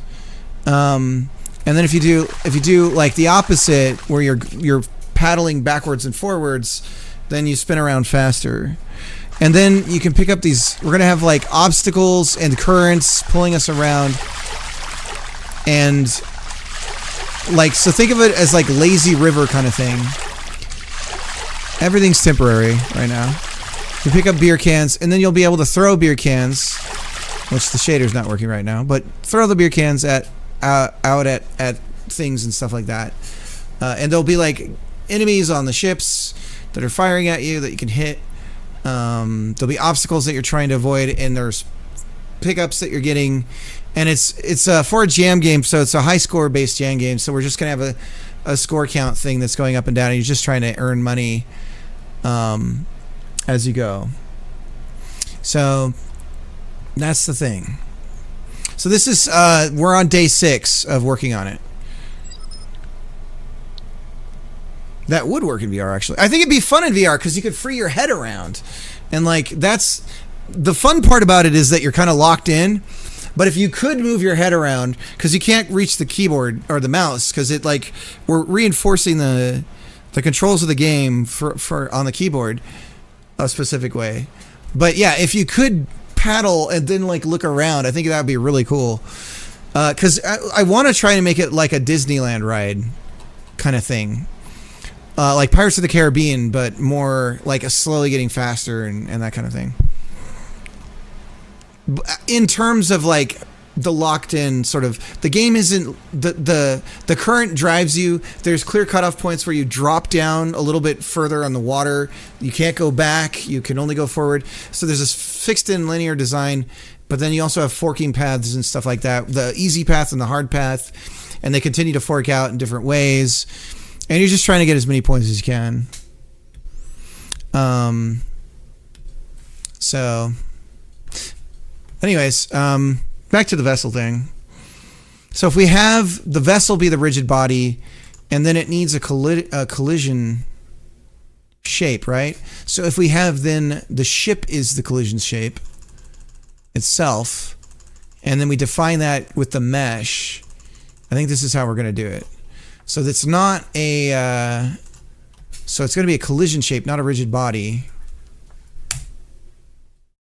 Okay, and then we can create, I guess we could just do like a rectangle.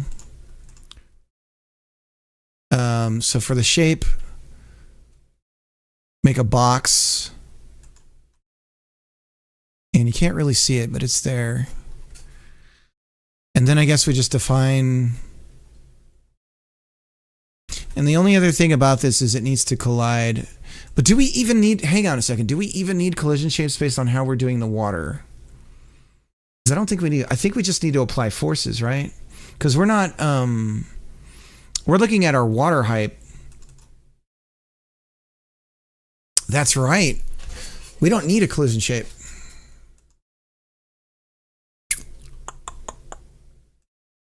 So I guess we'll just go back to Node 3D. So I don't think we need, I think we're okay. What we might want to do though is adjust the boat's mesh for what would be sea level. So like, cause 0, 0, 0 is where we're applying based on the water on the shader. So what we want to do is like this, we would want to put it at like, where is it going to be in the water kind of thing. Right. So that's too low, but we would want this like submerged a bit, right? So for each of them, we could adjust the, now if we adjust the transform of us, yes, this will work. Okay. So let's try it on a larger boat. So we'll do this, and then we're just going to kind of eyeball it. So can we do side? Right view. And like right about there. I don't know how deep these boats go. Something like that. We might also, on a per ship basis, we might need to define the weight of the ship as well. So now we can't change the transform here. This is probably where we want to do it, not on the mesh. And then we would need we probably need an export parameter on each ship and define it there. Then in our math for the ship's like bounciness in the main vessel code, that's where we could grab that information based on the vessel that we've instantiated and apply those values. I think that's how we can do it. So if we just steal the same code for our this, and then we need submerged, and we have to get water from the root scene. Now, I think water we can add as well. There's a different way to do this. We can work on that later. But we do need to change the ship's. So if we look at the vessel scene, the mass is defined in the root here of the rigid body.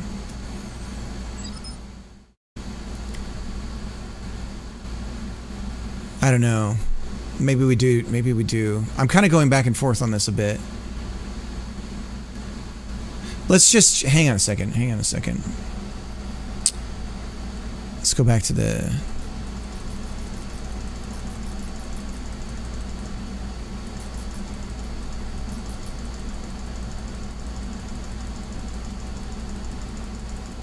Because that way it'd mean I could just drop a vessel in.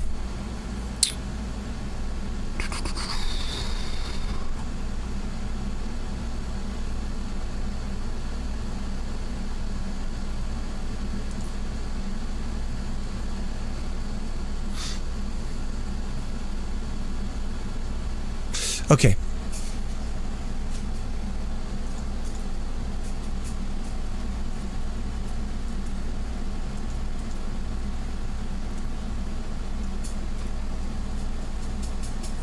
I do. It's the AC. It's to keep the house from being like 400 degrees. I'm in a separate part of the house that doesn't have AC typically. I could increase the temperature though.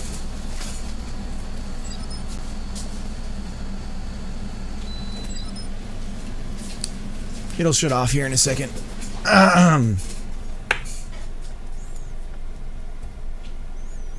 The Pirates ride in Shanghai? That sounds awesome.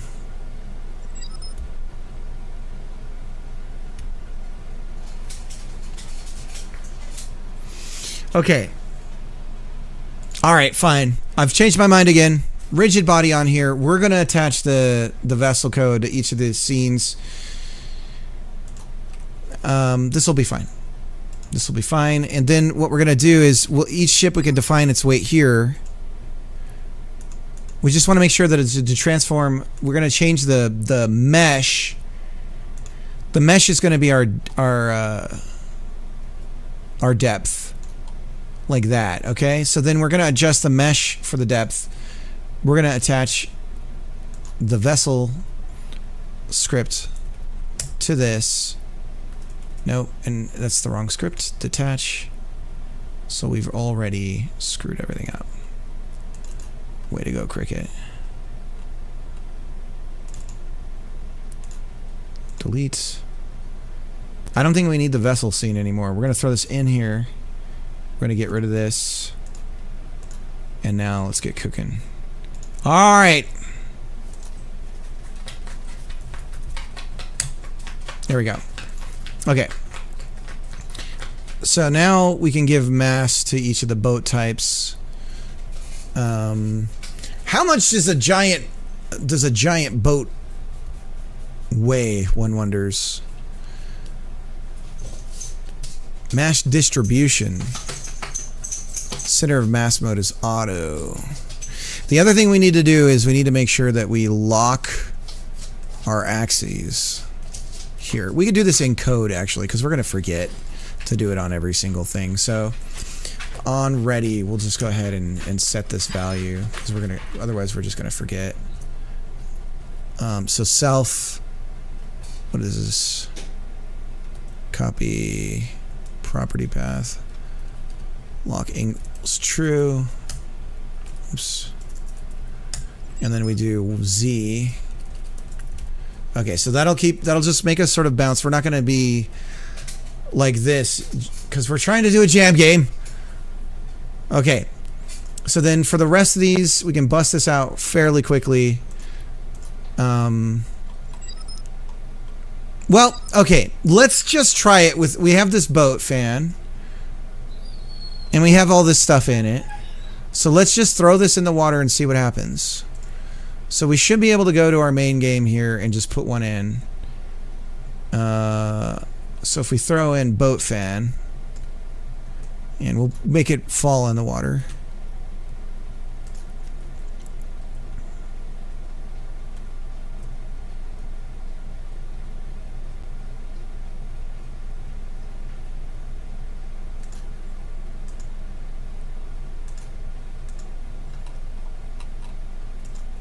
So there's the boat, fan boat, bouncing in the water like a lunatic. All right, let's increase the weight. It doesn't look too bad.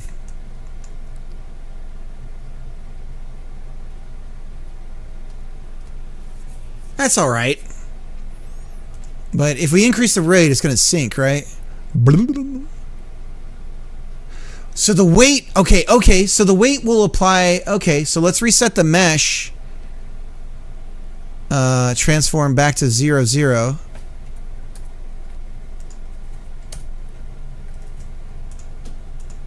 See, we gotta get some of these numbers right pretty early. It's gonna crash on me. Yep. And let's try 4. Whee! Boing. So we don't have enough. We gotta adjust some of the buoyancy stuff.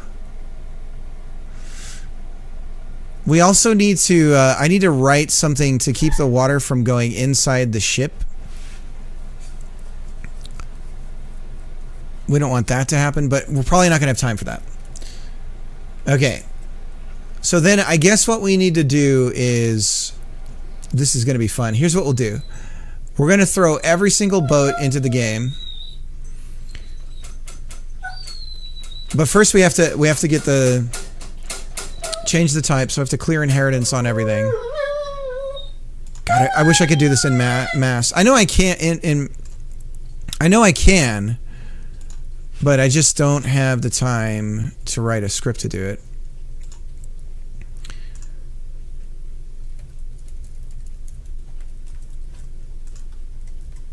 Fishing boat small. So we'll use the weight on the boat to get it to sink to where we want it to be. Does that make sense? So that's what we're gonna do. And now we just need to, and the funny thing is I don't know how many of these I'm actually gonna use, but I just want to have them ready. I'm trying to get everything set up so I can just bust out. We already have the mechanics, we have the movement and all that stuff. We have the beer cans that we can pick up. There's some things that we have to do in order for it to sort of auto-target a bit. We're going to go with like the Doom targeting system. So basically the way that it's going to work is it's going to scan. So in Doom it's automatic because of how the code is. But we're going to look at, is there anything in the Y height that we could target? And as you're moving, if there is, then it'll be like, okay, that's what you're going to throw at.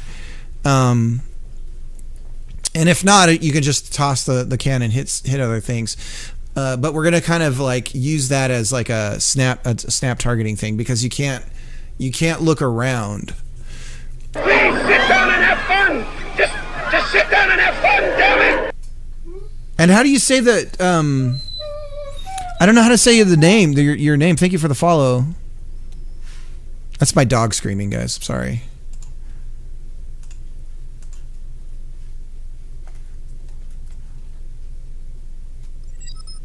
Tweak. All right. I'm going to add a note.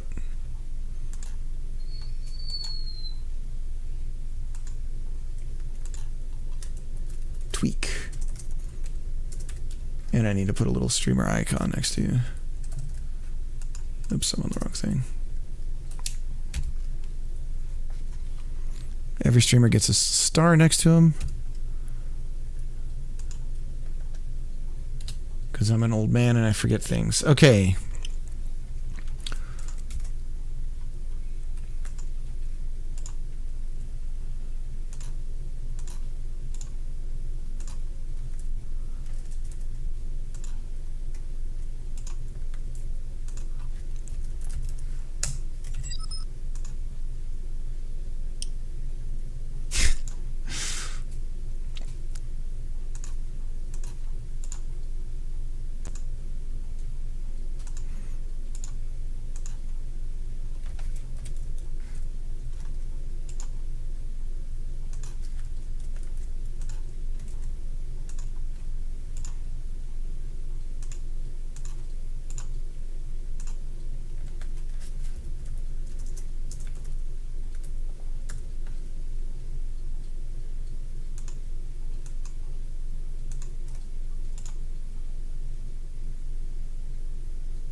guess I shouldn't be clearing inheritance. I just don't want so much.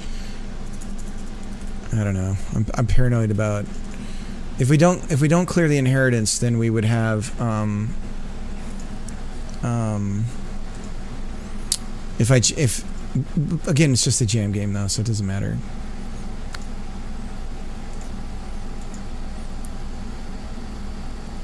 It would be nice to try and get this out. I feel like I could get this out on Steam. Feels like it's something that, like, once it's like a complete idea. Right now it's not.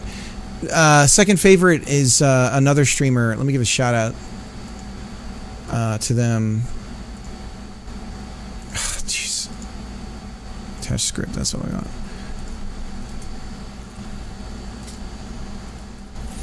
But Second's got a model for me that he's working on. A hot babe in a boat in an inner tube. And so we got the Gooner vote for the game. But there's going to be an inner tube, right? We're going to be in an inner tube. And so and eventually we got to have equal opportunity hotness. So we need to have a hot dude in the boat as well. A Speedo wearing hot man.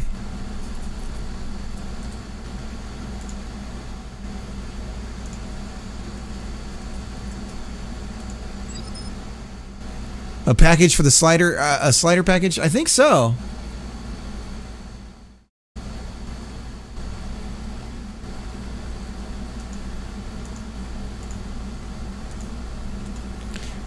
It's coming together, Second. It's coming together.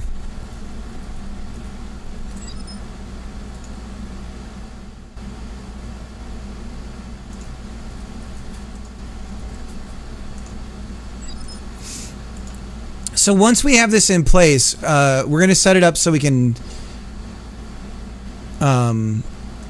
instantiate these guys. Basically have a level editor where we can say, I want a vessel here. And then maybe we have them follow a scripted, we give them like a scripted path that they go around or something. I don't quite know. Maybe the little guys have behaviors. But the main thing, the big ones I'm imagining we're gonna throw the like the K-Kit skeleton guys up there and they're gonna shoot at us and stuff. So they're gonna be like throwing bombs or something that we have to dodge. And then the other thing too is we have this we have a bunch of assets that are like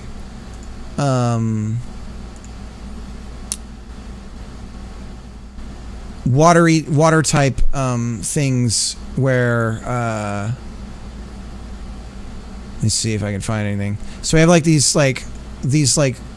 things that can hit us in the water. We're gonna have these guys like swinging around so they can hit you and knock you off. I figured there'll be like paths and stuff and you got to time yourself to get past them, and if you don't do it right, it'll push you into an area you don't want to go into, but there's no going back kind of thing. And then we also have like we have these floating targets that we can throw up for like extra points. So we'll have some targets up in the skies, and then we have like rings, the like slalom like things to go through to get points and stuff.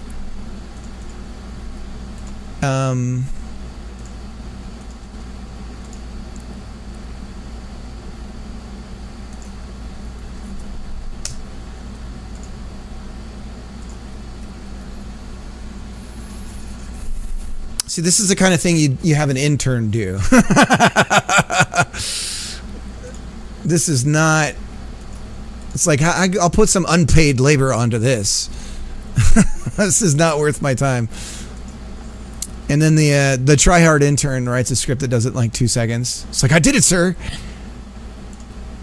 It's like, okay.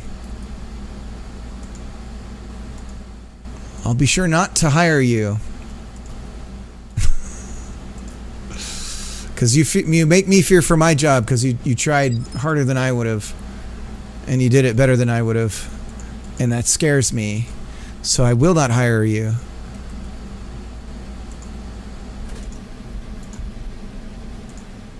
I need to hire the guy that I know is not a threat to me, because my ego is so fragile. It's the only way. Does this sound familiar to anybody? Okay. We're cooking. Let's just keep doing this. Let's throw it in the Claude code.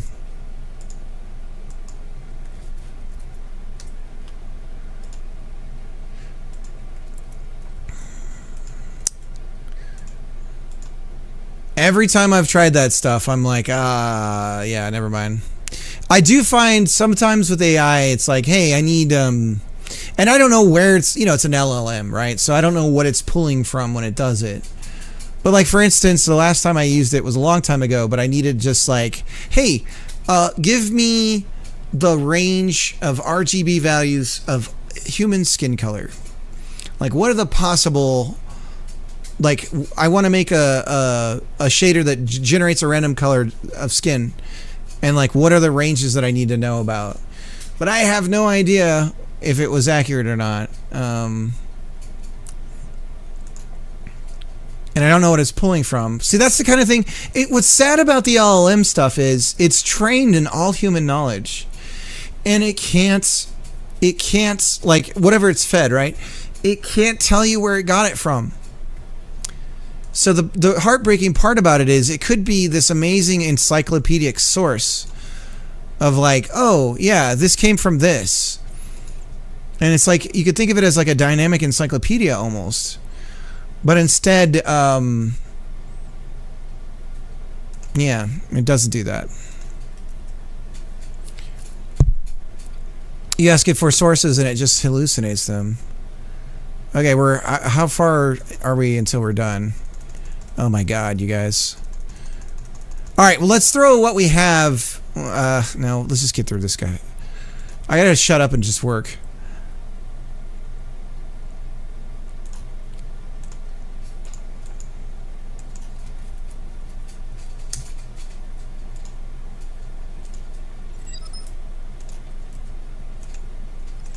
All right, we're into the boats.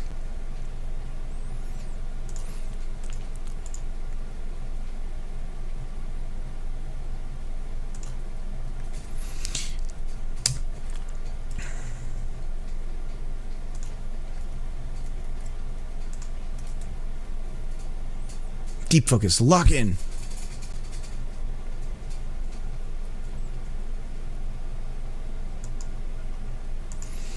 Yeah, I don't understand that fear of automation that's sort of growing, where it's like, no. That's we do want that.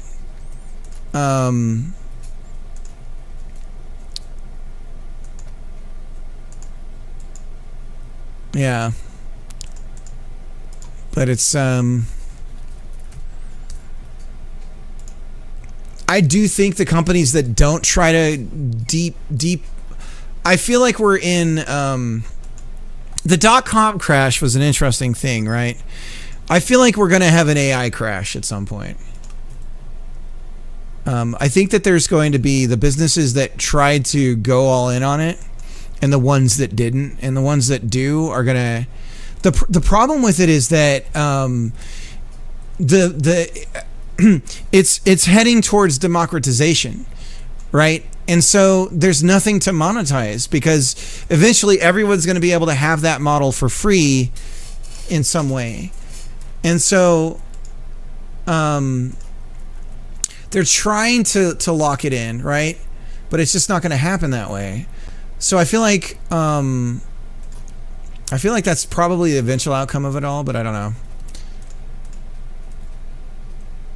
I also think it has the potential to really waste our time with trying the goal of trying to make it human, and like, oh, we'll just replace the people you call with the AI thing. It's like, no, the ones that are going to win in that scenario are going to completely eliminate the need to call. Not hey, let's just have a person who sounds like a secretary talk to you.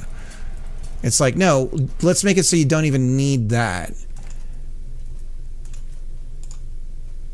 But I think that none of this through LLM is really the thing. That's what I do at work. I try and convince people they aren't going to get fired and when I automate their workflows. I think we're on the precipice and AI is fading out, and the idea of what people think it is and what they think it should be used for has already been formed. Yeah, so the .com crash, you know, it was like, oh, the internet, everything, and it just didn't it wasn't quite like that, and all these companies were, some of them were too soon, some of them were already too late, and it's just like, you know, all this investment money just went away and everything just vaporized.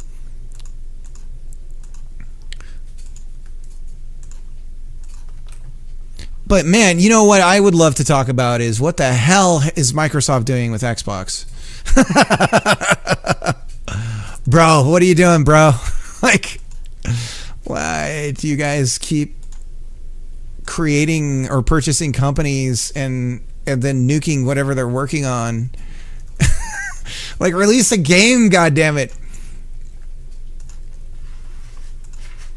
Come on.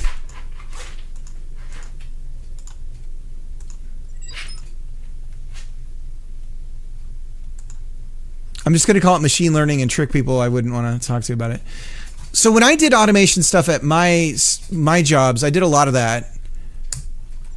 And people, I remember, the biggest thing I remember that really stuck out to me was this lady I made, just like, she cried because I gave her every day when I had automated this thing that she did, I gave her 3 hours of time to do something else. And she literally started tearing up because I just liberated her, like, in a huge way. And I feel like that's a very young thing to be afraid of. To think that way, that it's going to replace you, when it's like, no, you're still a human being and extremely valuable. This just means that you don't have to do this thing anymore. Like, isn't that a good thing? If anything, I'm the one who's of potential to, like, not be needed, because eventually I'll clean everything up, or they'll think I'll have, in such a way where, like, oh, well, we don't really need him anymore. He improved things so much for us. We don't need him.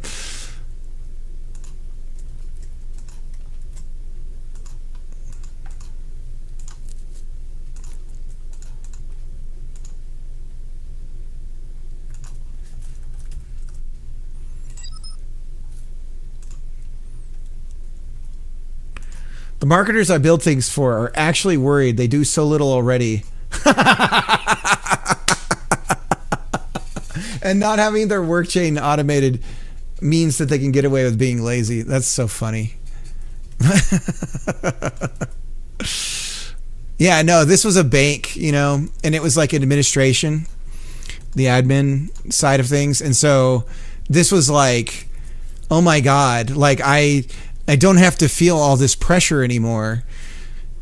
It was like I was giving her a 15-minute break every day that she wasn't able to take before.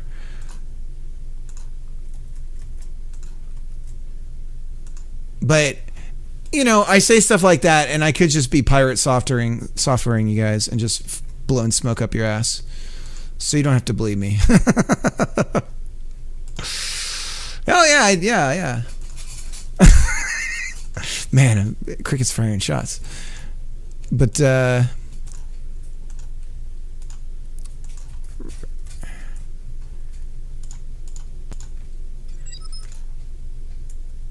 last week's it seems like it.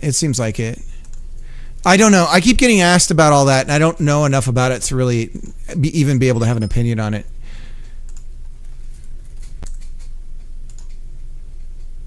The only thing, like, I've seen, I don't have time, right? I don't have time to even care.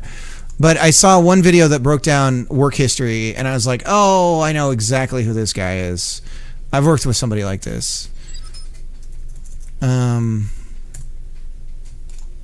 But the person that made the video could totally be blowing smoke up my ass, so who knows. Okay, so we have all of our ships in place. So what we're going to do now is we're going to drop every single ship into the water on our test scene. And we're going to adjust the weight of the ship so that they float where we think they should. That's what I saw too, yeah. Yeah, no, that was enough for me where I'm like, I've worked with guys like this. I know exactly who this is. This is the kind of guy who, if they can, they're going to take credit for something you did. And they're absolutely going to be talking to bosses behind your back. And they're going to, like, but again, who knows?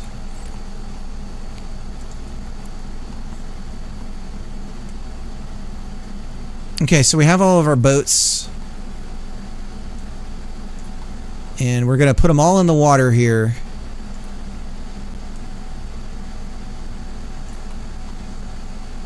But apparently the one that I was watching, the person was saying that the thing that he was really well known for was some sort of hacking thing and breaking something down. And it turned out everything that he said it was ended up being wrong, but it was so far after the credibility had been gained from the breakdown that was inaccurate that it already didn't matter.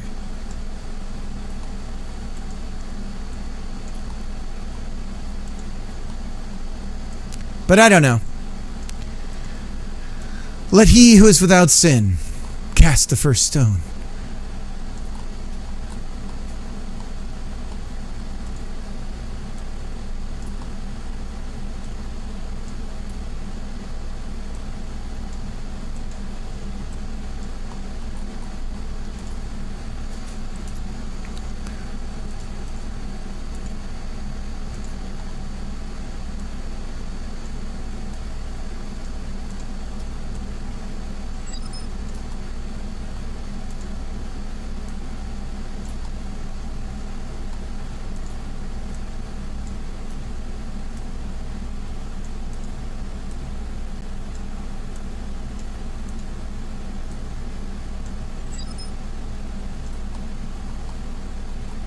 Boat City, USA. They're all going to fall in the water. That's the cool part about this whole thing.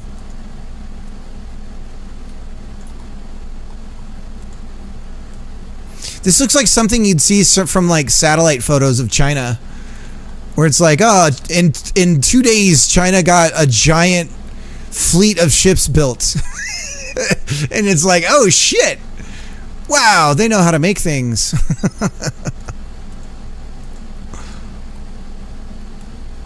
Like during COVID when it was like, they made 11 hospitals in like a week. Like, whoa. I'm sure those are all deserts now. Like those are abandoned buildings.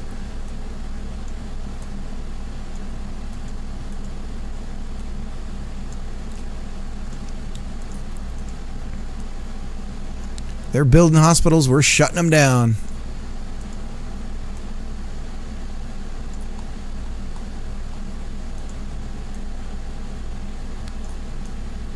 Whoa.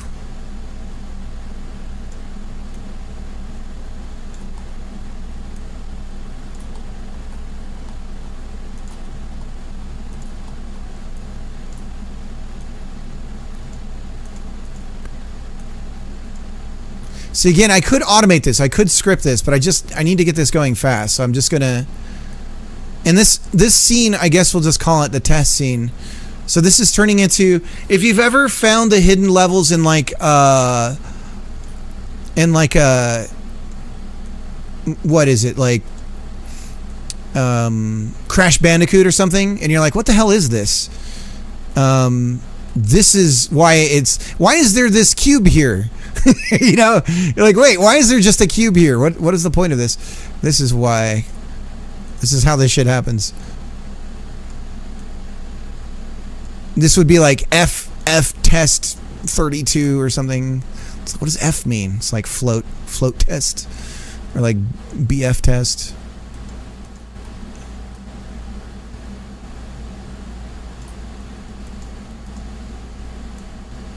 Okay, so that's every ship So now in theory, if we run the game,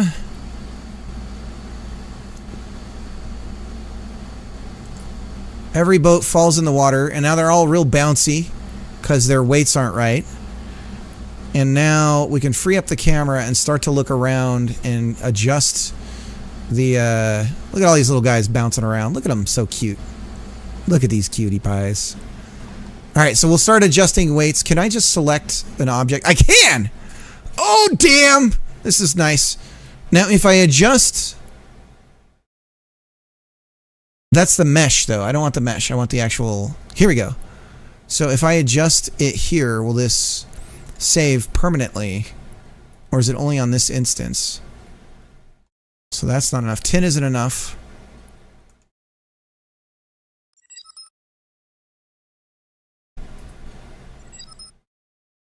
Is it not doing it in real time? I don't think it's doing it in real time. Oh, see, we're on local. That's why. There we go. Alright, so here's this. So mass, let's make it 10. So it sinks a little bit more.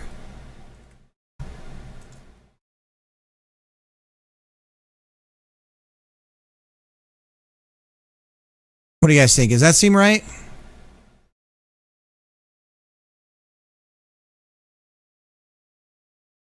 That seems okay. Let's make it like 15. No, that's too little. Yeah, no. That's like we're taking on water! I don't know, maybe that seems right. No, too low. 11?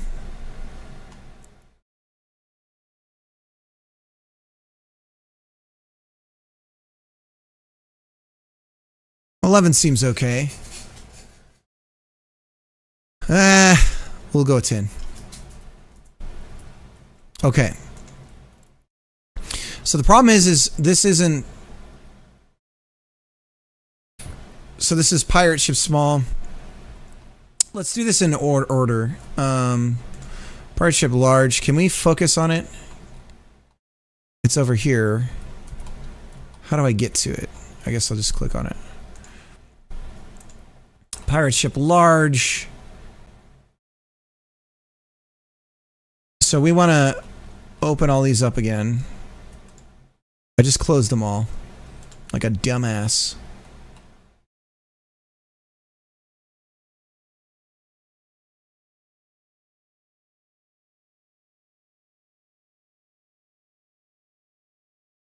Shipwreck. Okay, let's do this shipwreck. So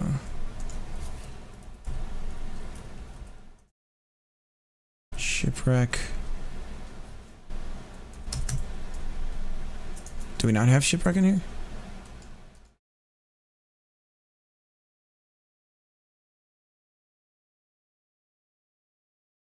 We do have shipwreck. Can we focus on this? How do we highlight?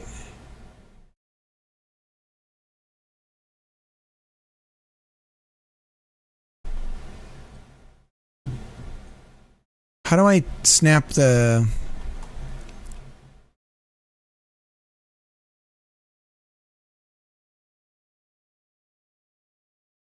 Here it is.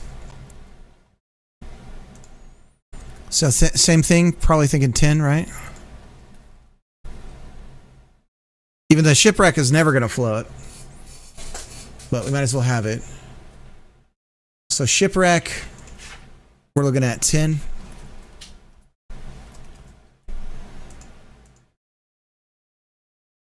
And then ship small ghost. Let's find that in the game. Ship small ghost. Where are you? God, I wish there was a way to go to this location.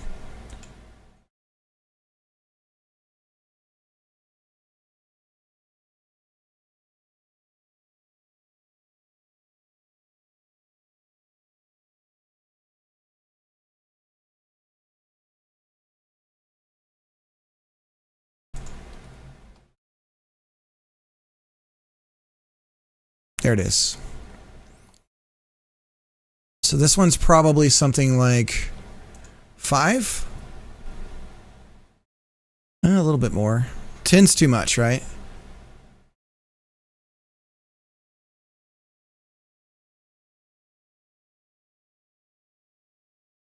Kind of like the updated. Oh, you can just click on it in the scene. Okay. Thanks for that. Thanks for that heads up, Fiora.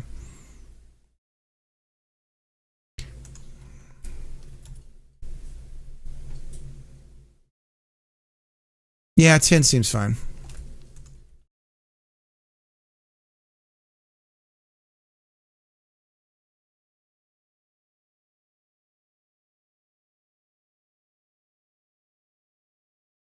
Ship small.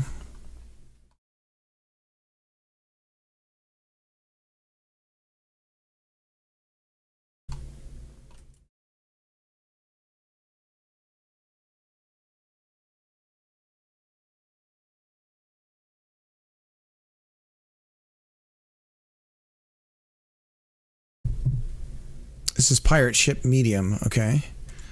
What do you think? 5, 6, 7.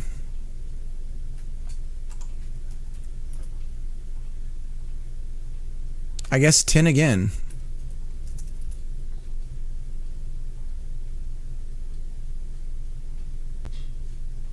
Yeah, 10 seems all right.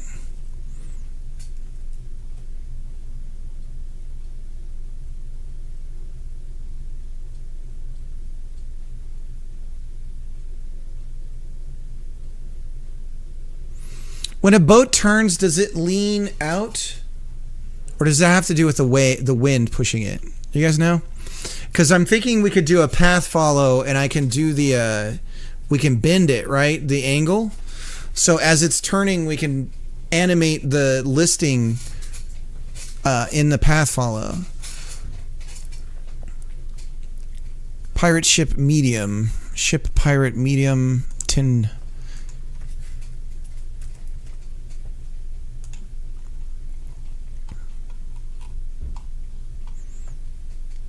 So if we rerun this,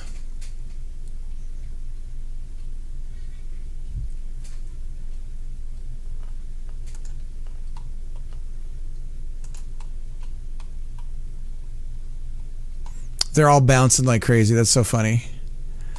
Okay, let's do these. What is this? Ship pirate large. That's not a pirate ship. Ship ocean liner. Ship ocean liner. Ocean liner small. Okay. And we're looking at, we'll do 10, like always.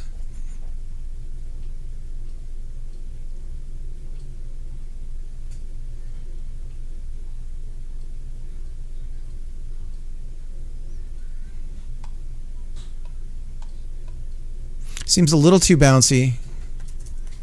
11.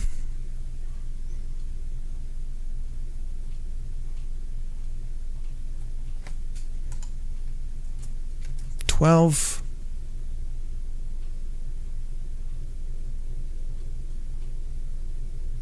'Cause those port windows will go underwater occasionally, right?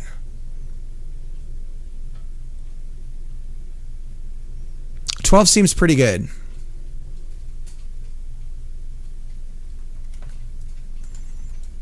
So the mass distribution, so the real problem here, I'm not going to get into it. So this is ship ocean liner small, and we chose 12.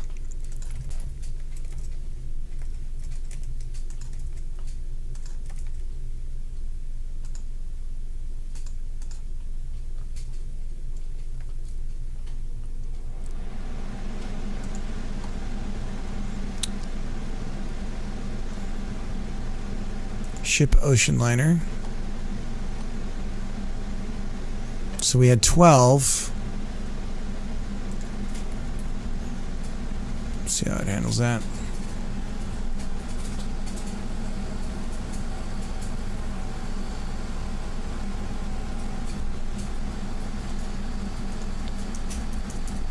15.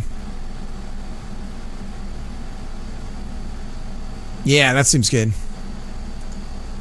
Some heft to it. Yeah, maybe 14.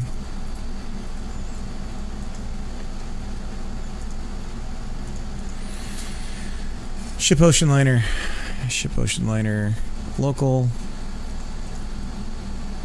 Change it. Save it. Close it. Back to game. This guy is bouncing.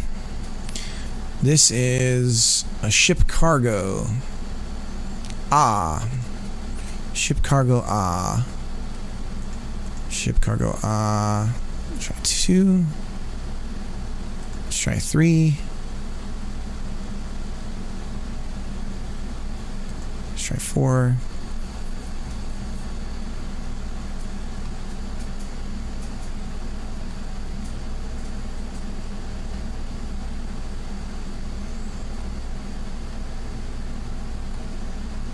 Four seems good.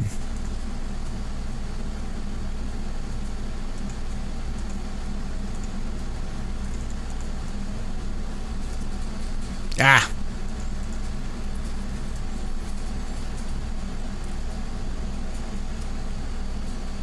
And then we can do this for the rest of them. All of them will be 4. Ship cargo B is 4. And ship cargo C is 4.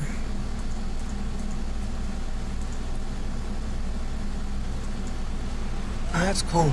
Zorchenheimer. Yeah, cool. You think it's cool? It's cool. Thank you for the raid, Zorchenheimer.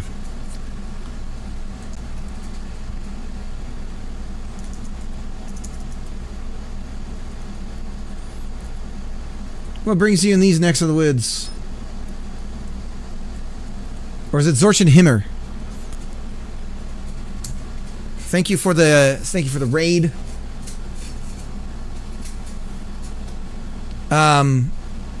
Yeah, what you working on? Let me check it out. This is the part where I see people still streaming. Either pronunciation works. Okay. All right, so you're still live. You're still live. Get off the stream. Zorch, abort. Was doing some archival work. Nice, nice. Hello, I'm Zorchenheimer, and here on Twitch you can usually find me writing my own NES games. All right, let's see. Even though I closed it off in OBS. I think OBS might be bugging. I'm always worried that one day I'm going to go check to see what they were working on and they're still streaming and they're just like digging for gold, you know? It's like, no! Oh God, I'm sorry, I didn't mean to. So you're doing NES dev. You know about L's Dragoon, right? I can't do a shout out to L's Dragoon, but I assume you know about L's. I don't know if you do or not. Usually L's streams on Thursday nights. And he's working on an NES game with a friend. So his friend's doing the 6502. He's doing the art and music.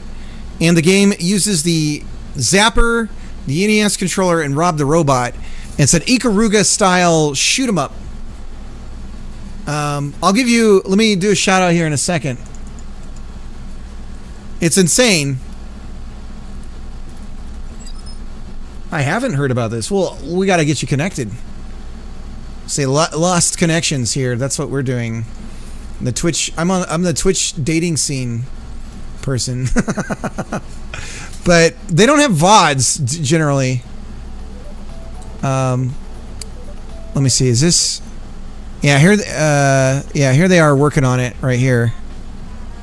So if this does not look familiar, then you gotta check them out.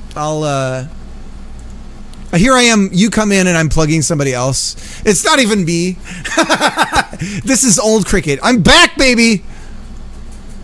I'm back. All right. So there's a shout out for them if you want to give them a follow. Yeah, their workflow is really interesting. I'm sure you'd love to talk shop with them as far as like how they're doing everything, because it really seems like some of the interesting problems with NES dev is merging modern development styles into the old. And so that's always interesting to see people's pipeline specifically. And it's like, okay, so how are you doing sprites and how are you bringing it all in and, you know, all that kind of stuff. So I think you find some of the stuff they're doing really interesting. It looks like you're on Linux too. So I'm sure that's a whole nother beast doing it on Linux.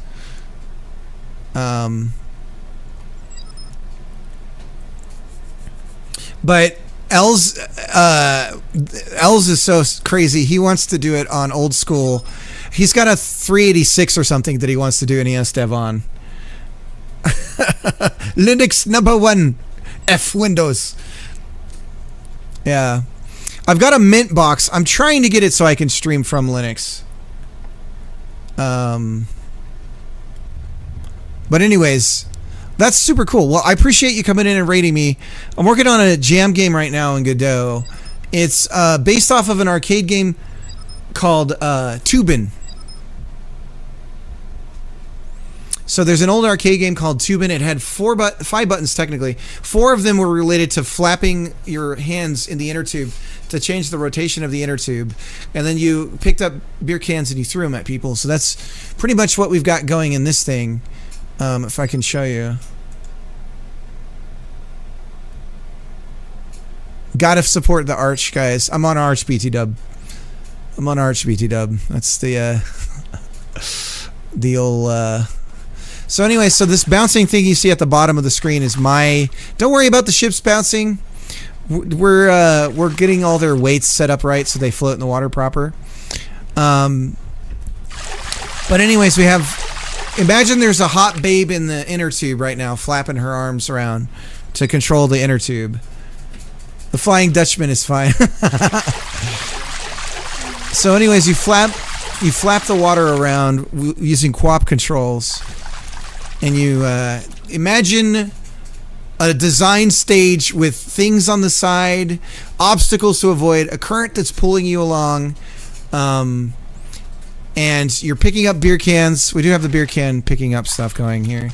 We got to integrate the beers into the water mechanics. They're just sort of, they're in their own world right now. And there's too much friction. Hey, buddy. Hey, you coming to say hi? And we can throw beer cans like that. So that's what's going on. So we're just getting the boats in the water. We're getting our weights set up right. And there's a booba line next to you. There is, isn't there? Do you see that? Yeah. You want to come sit on my lap? Sure. Come here. Come say hi again. Hi.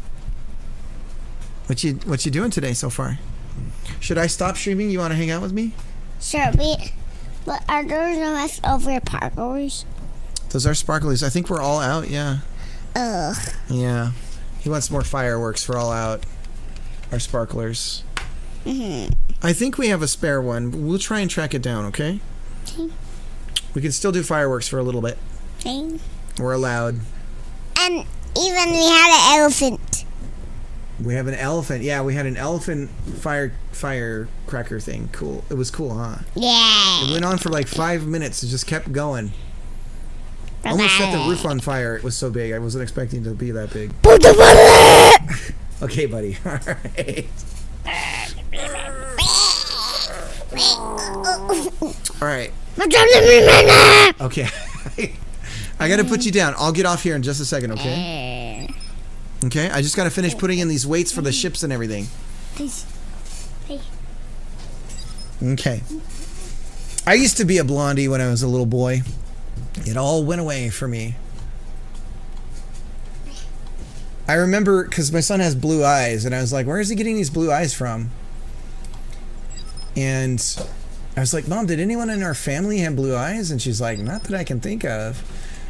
And she's like, oh, but your father, he had the most amazing blue eyes. It's like, okay, so nobody but my father had blue eyes. Okay. So that's where the blue eyes came from. It was real. It's funny. My mom was really sweet. She's like, no, your father, he had the most amazing blue eyes. It's like, oh, okay. So my dad did. All right. All right.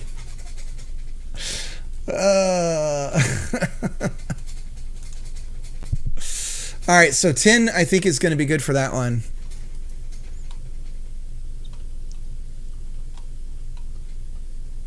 She's still bouncing a little bit. And what do we have here? This is a, what are we? Ship medium. This one. And ship medium, I think we're going to go with 10 as well, right? This one's bouncing quite a bit. Did we end up with pirate ship large? It seems too bouncy for pirate ship large. It still seems a little too bouncy, right? Let's try 11.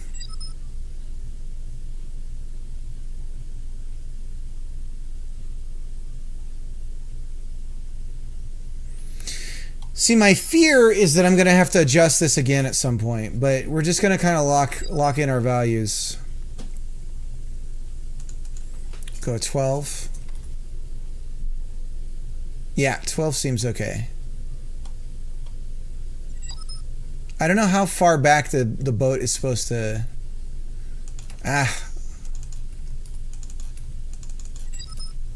Obviously, in real life, these things would weigh enormous amounts. We're doing kilograms right now. Ship medium, so we'll do 12 on this one as well. Yeah, 12 seems right. Ship medium. So this is pirate ship large. Dude, you guys remember this track? You guys got to remember this track. This is from... It's from what my raid clip is from.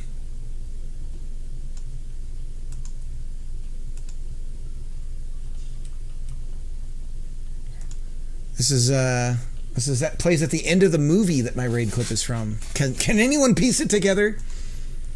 the little raid. Pirate ship large.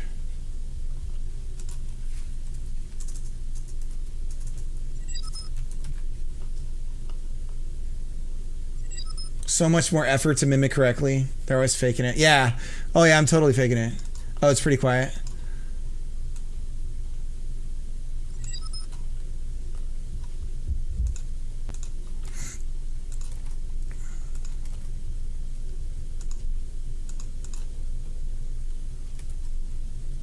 Okay, so we have that. Those two are done. And now we're gonna look for it's from Hackers. The clip's from Hackers. Nobody's gotten it still. I'm just gonna let you know. It's been forever. All right.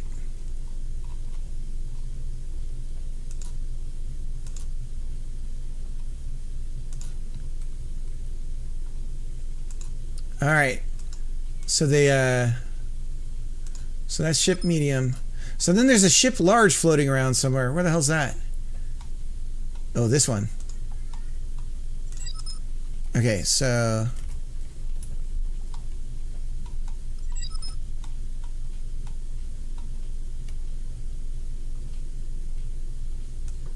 how many do you think have seen Hackers? I'm gonna guess 4, including yourself. All the cool people have seen it.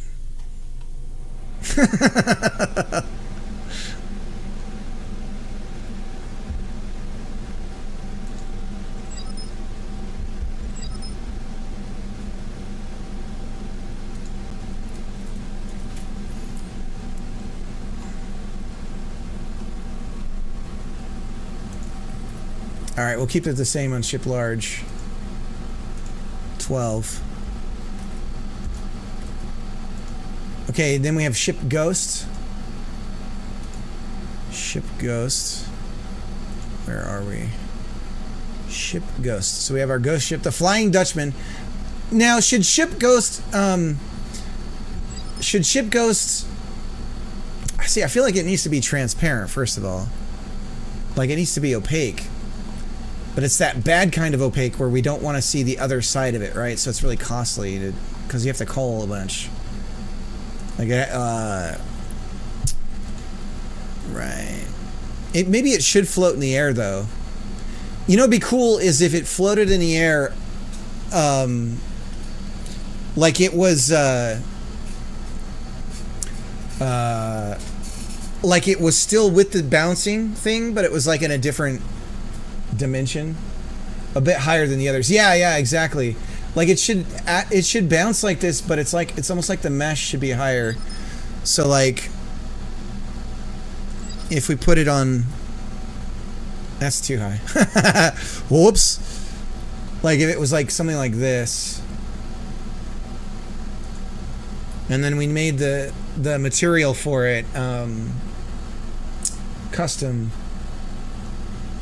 where we could make the let's take a look at it. Ship Ghost, and we're gonna look at the mesh. Oh, see, we have all this stuff we can get rid of, but let's look at the main mesh, and we'll copy and paste the override.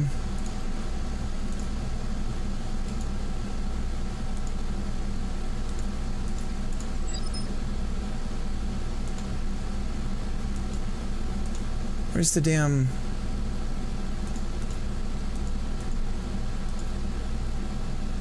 Why am I not seeing? That's a shadow mesh. There it is. Copy. Pastes.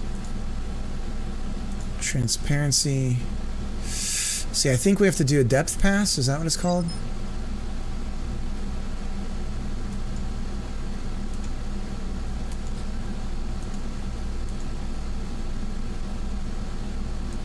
Alpha.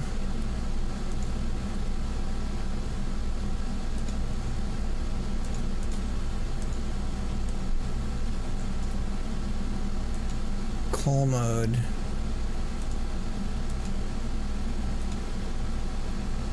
So I think we need to do... How do we do this? Lurk a bit, BRB. All right, see ya.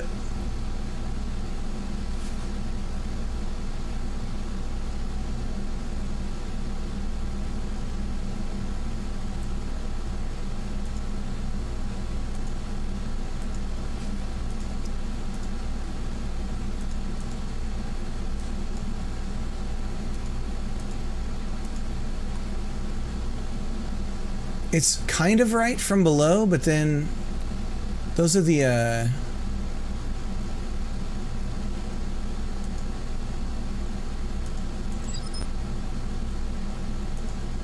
call mode, disable, front.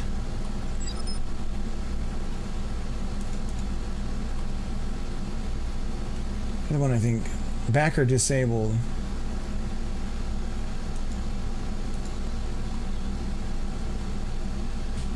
Depth draw.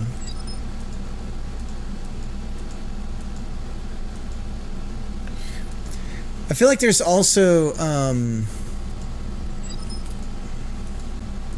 subtract could be interesting.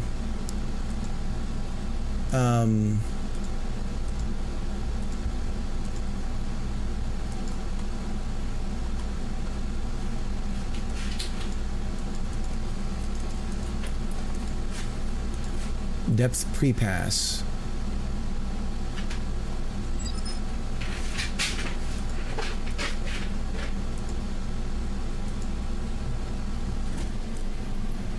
You can use the metallic layer for this. Like a second texture mesh. Yeah. So the problem right now is I don't think I made this unique, so I think this is applying to everything in the game. Nope. Okay. Look at that. Well, we got ourselves a ghost ship, baby. It looks pretty ghostly.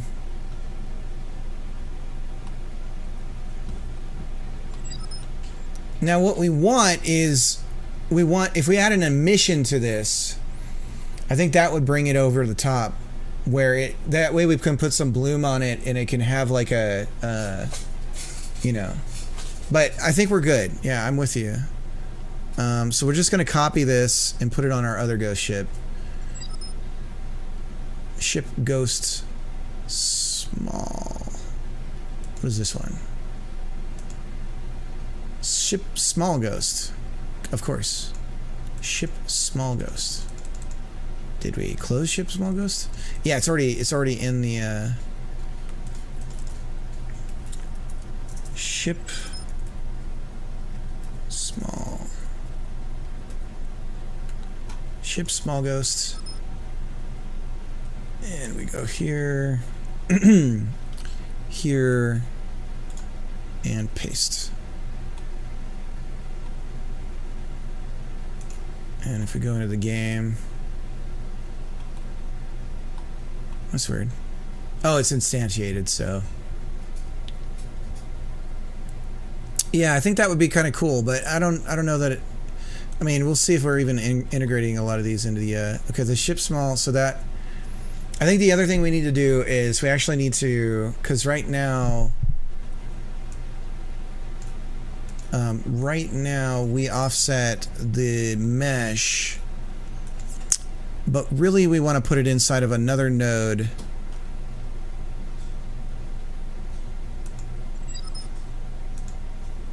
So we want another node 3D to offset, so that way when we're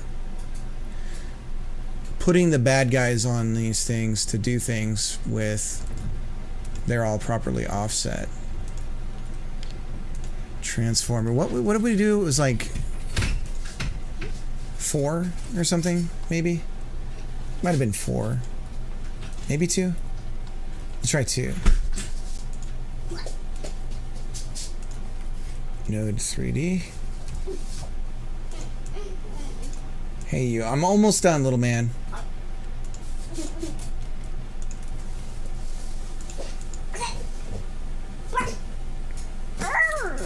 And we want Papa. some amount of weight. Yeah. Are we going to watch a movie? Ooh, there's some weird. Why are we 2? Wait, Papa, is that a black?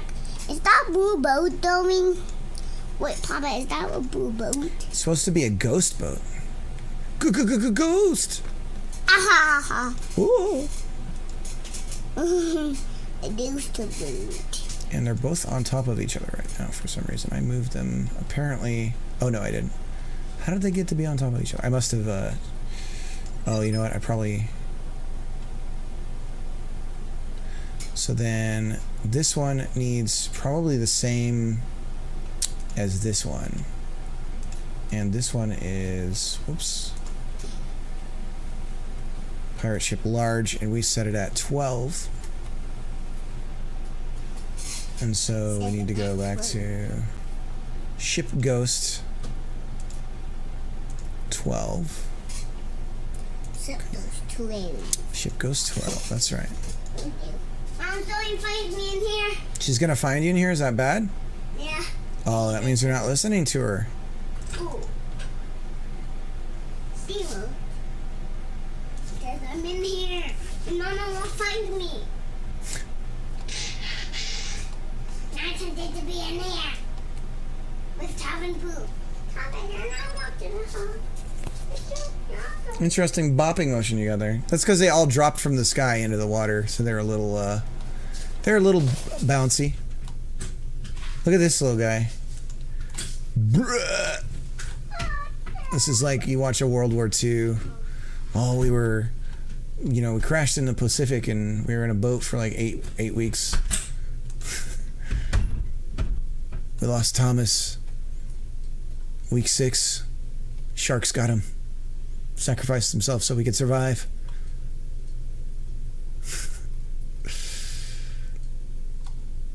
All these noble sons of bitches. Where have all the cowboys gone? Ship small. Seems like 5 is good for ship small. Except it wasn't ship small we were touching. This is boat row. Damn it, cricket.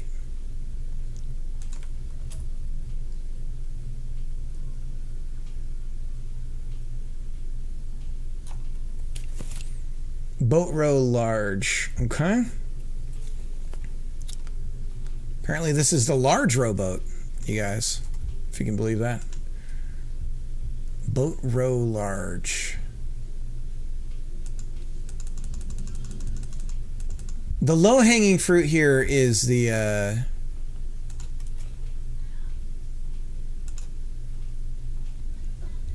boat row small.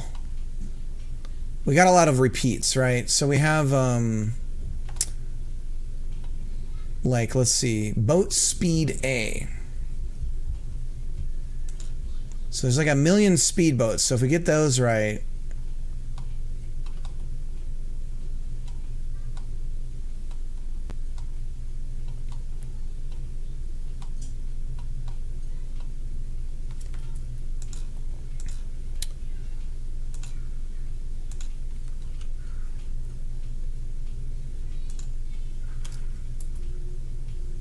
oh, that's interesting. I could change gravity scale in mass if I find out that all my adjustments aren't working once I change some sort of like friction value or something.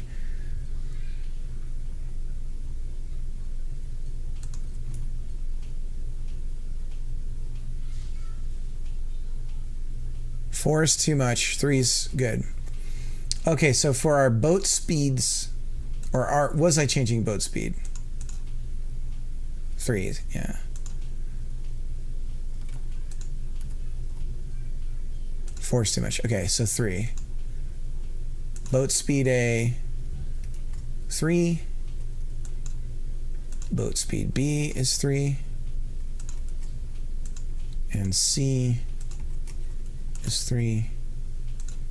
And D is 3. And E. Jesus, how many speedboats are there? F. And G. And H. Oh my God. And I. And J. Okay. Whew.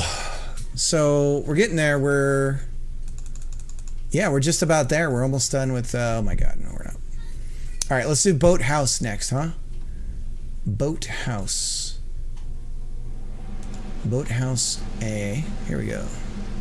We'll try 3 on you as well, buddy. Might be too much.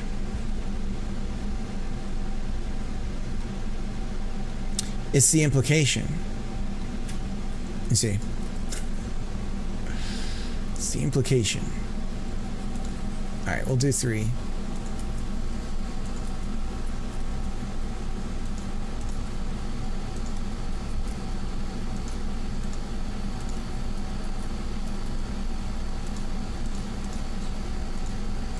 So I think also and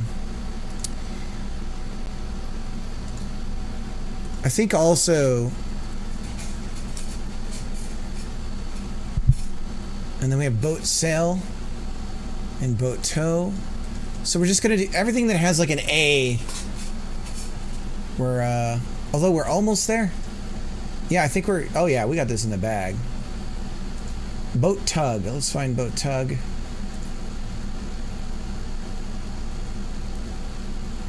So we need almost a separate set of enumerators for what we would instantiate, so that we have boat tug, but then it could pick from the 3 and just find one. Here's a tugboat.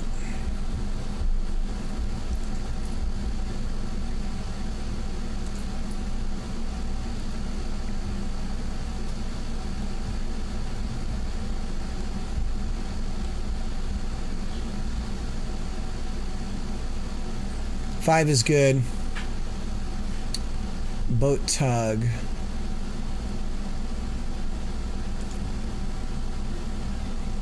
That's boat tow. So 5 is good on boat tow. Okay, boat tow. 5. That's 3. And then boat tow B is 5. Alright, those two are down. Now we'll do boat tug.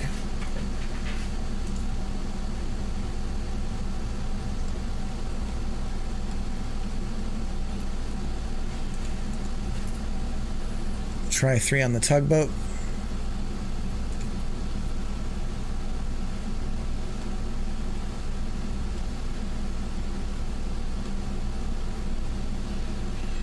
You gotta kind of have balls of steel to do a tugboat, man.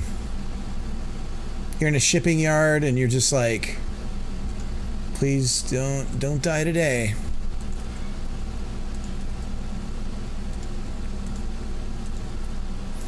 Tugboats are probably like the,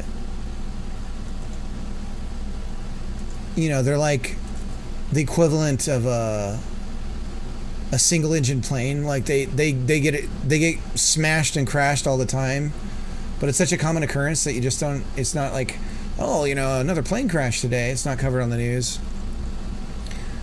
Because it's like, it happens all the time. Locally it would be covered, but not every single one is like on the news. Boat sail. Come sail away.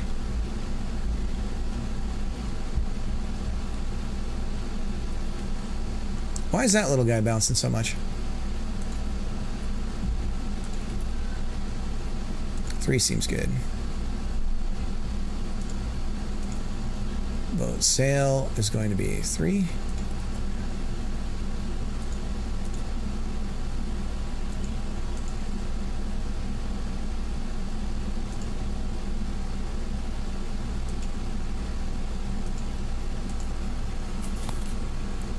Okay, and then we just have ship small. It looks like we already did that. Ship small. Nope. We put it at 5. Did we really? It does not seem to be working at all. 10?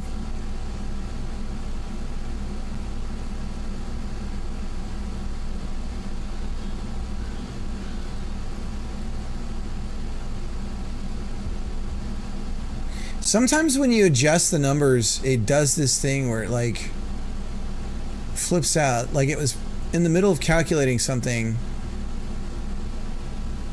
This one's doing it. Something tells me if I reload,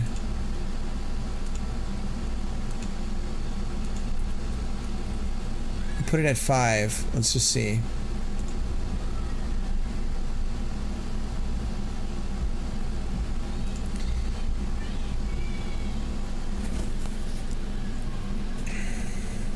All right, so today we did some work. We've got to kind of roll through everything that we've done. We have transparency in the water working. We've figured out how the shallowness in the shader works. We need to adjust it for OpenGL. The numbers for translating depth are not correct. I need to give a shout out to Bot for helping me with that. Oh, Bot's not in the thing. I can't remember the full username. If you're here, Bot, say hello.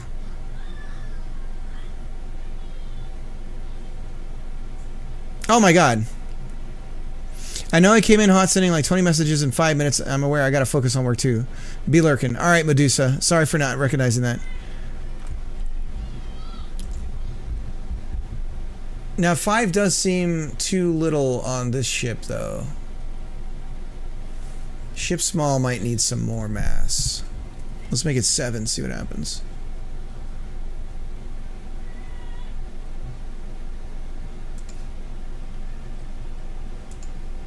We're gonna make it 7. And then pirate ship smaller. Ooh, pirate.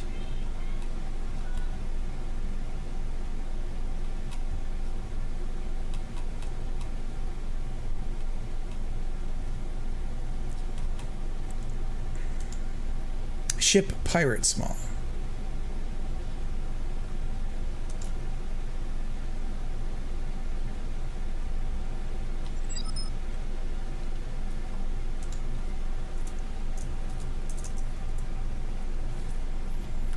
Yep, we got ships bouncing in the water.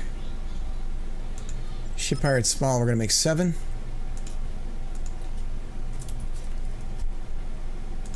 Okay, and then we gotta find the rowboat. Boat row.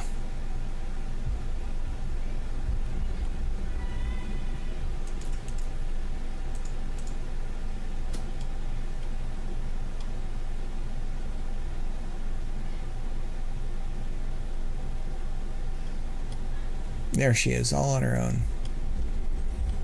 I think boat row small is good to go.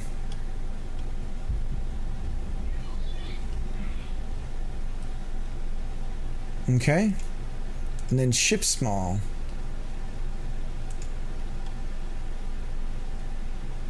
Is this one, right?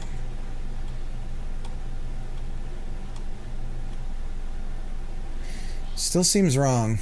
10. 10 it is.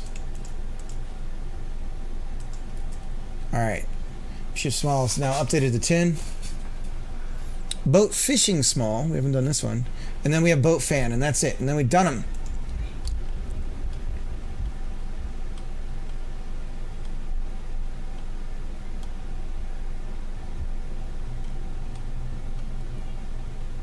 Where is boat fishing small?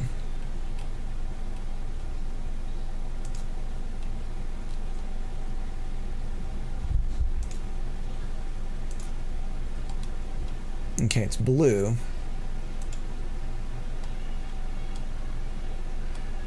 There she is. Alright, she's too bouncy. Let's give her 2.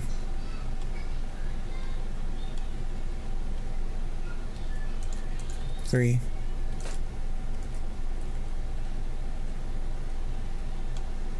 Look at this guy. Alright, 3 it seems like is good.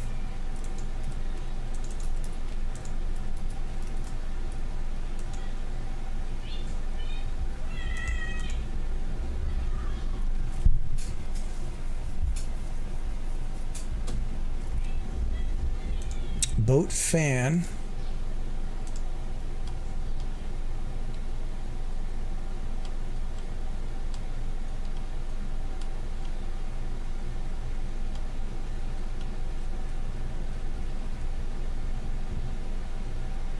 Put it at 4, it seems too high.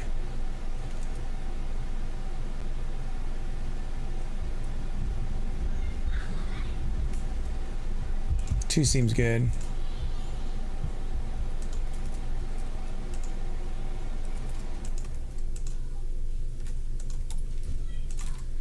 Okay.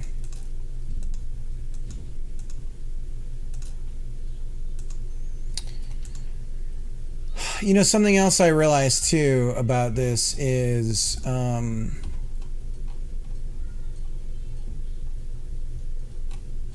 we just needed to be a physics body. So like we're a rigid body, but rigid body inherits, right? So because we're not using, I think we can inherit physics body, which is abstract.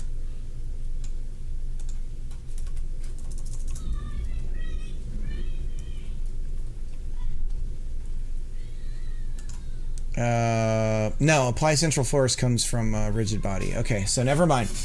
Okay, so we are doing what we can. Let's go ahead and commit what we've done here. Updated.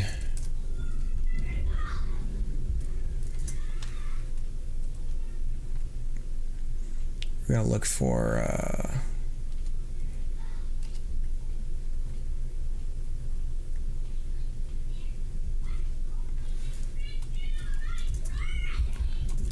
updated vessels to use physics. Okay. And then we got rid of config, and we put missile type in main, and And then for load,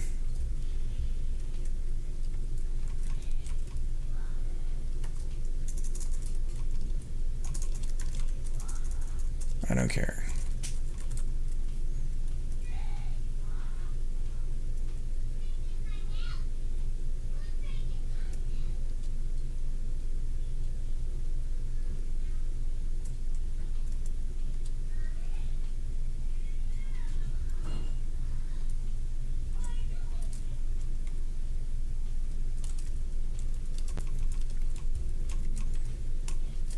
Okay, we're all updated. Everyone, thank you so much for hanging out. We're going to go ahead and raid out. 27 of you hanging out. I appreciate it so much.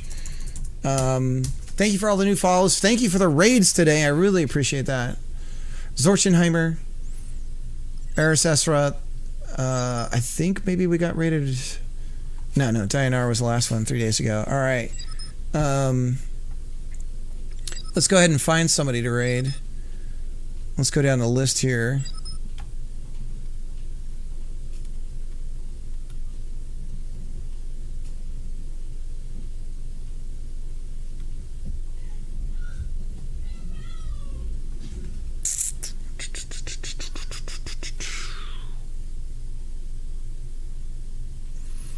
Can't raid them. They I got banned from them. I said bust some ass and then I got auto banned. So that was I got in trouble.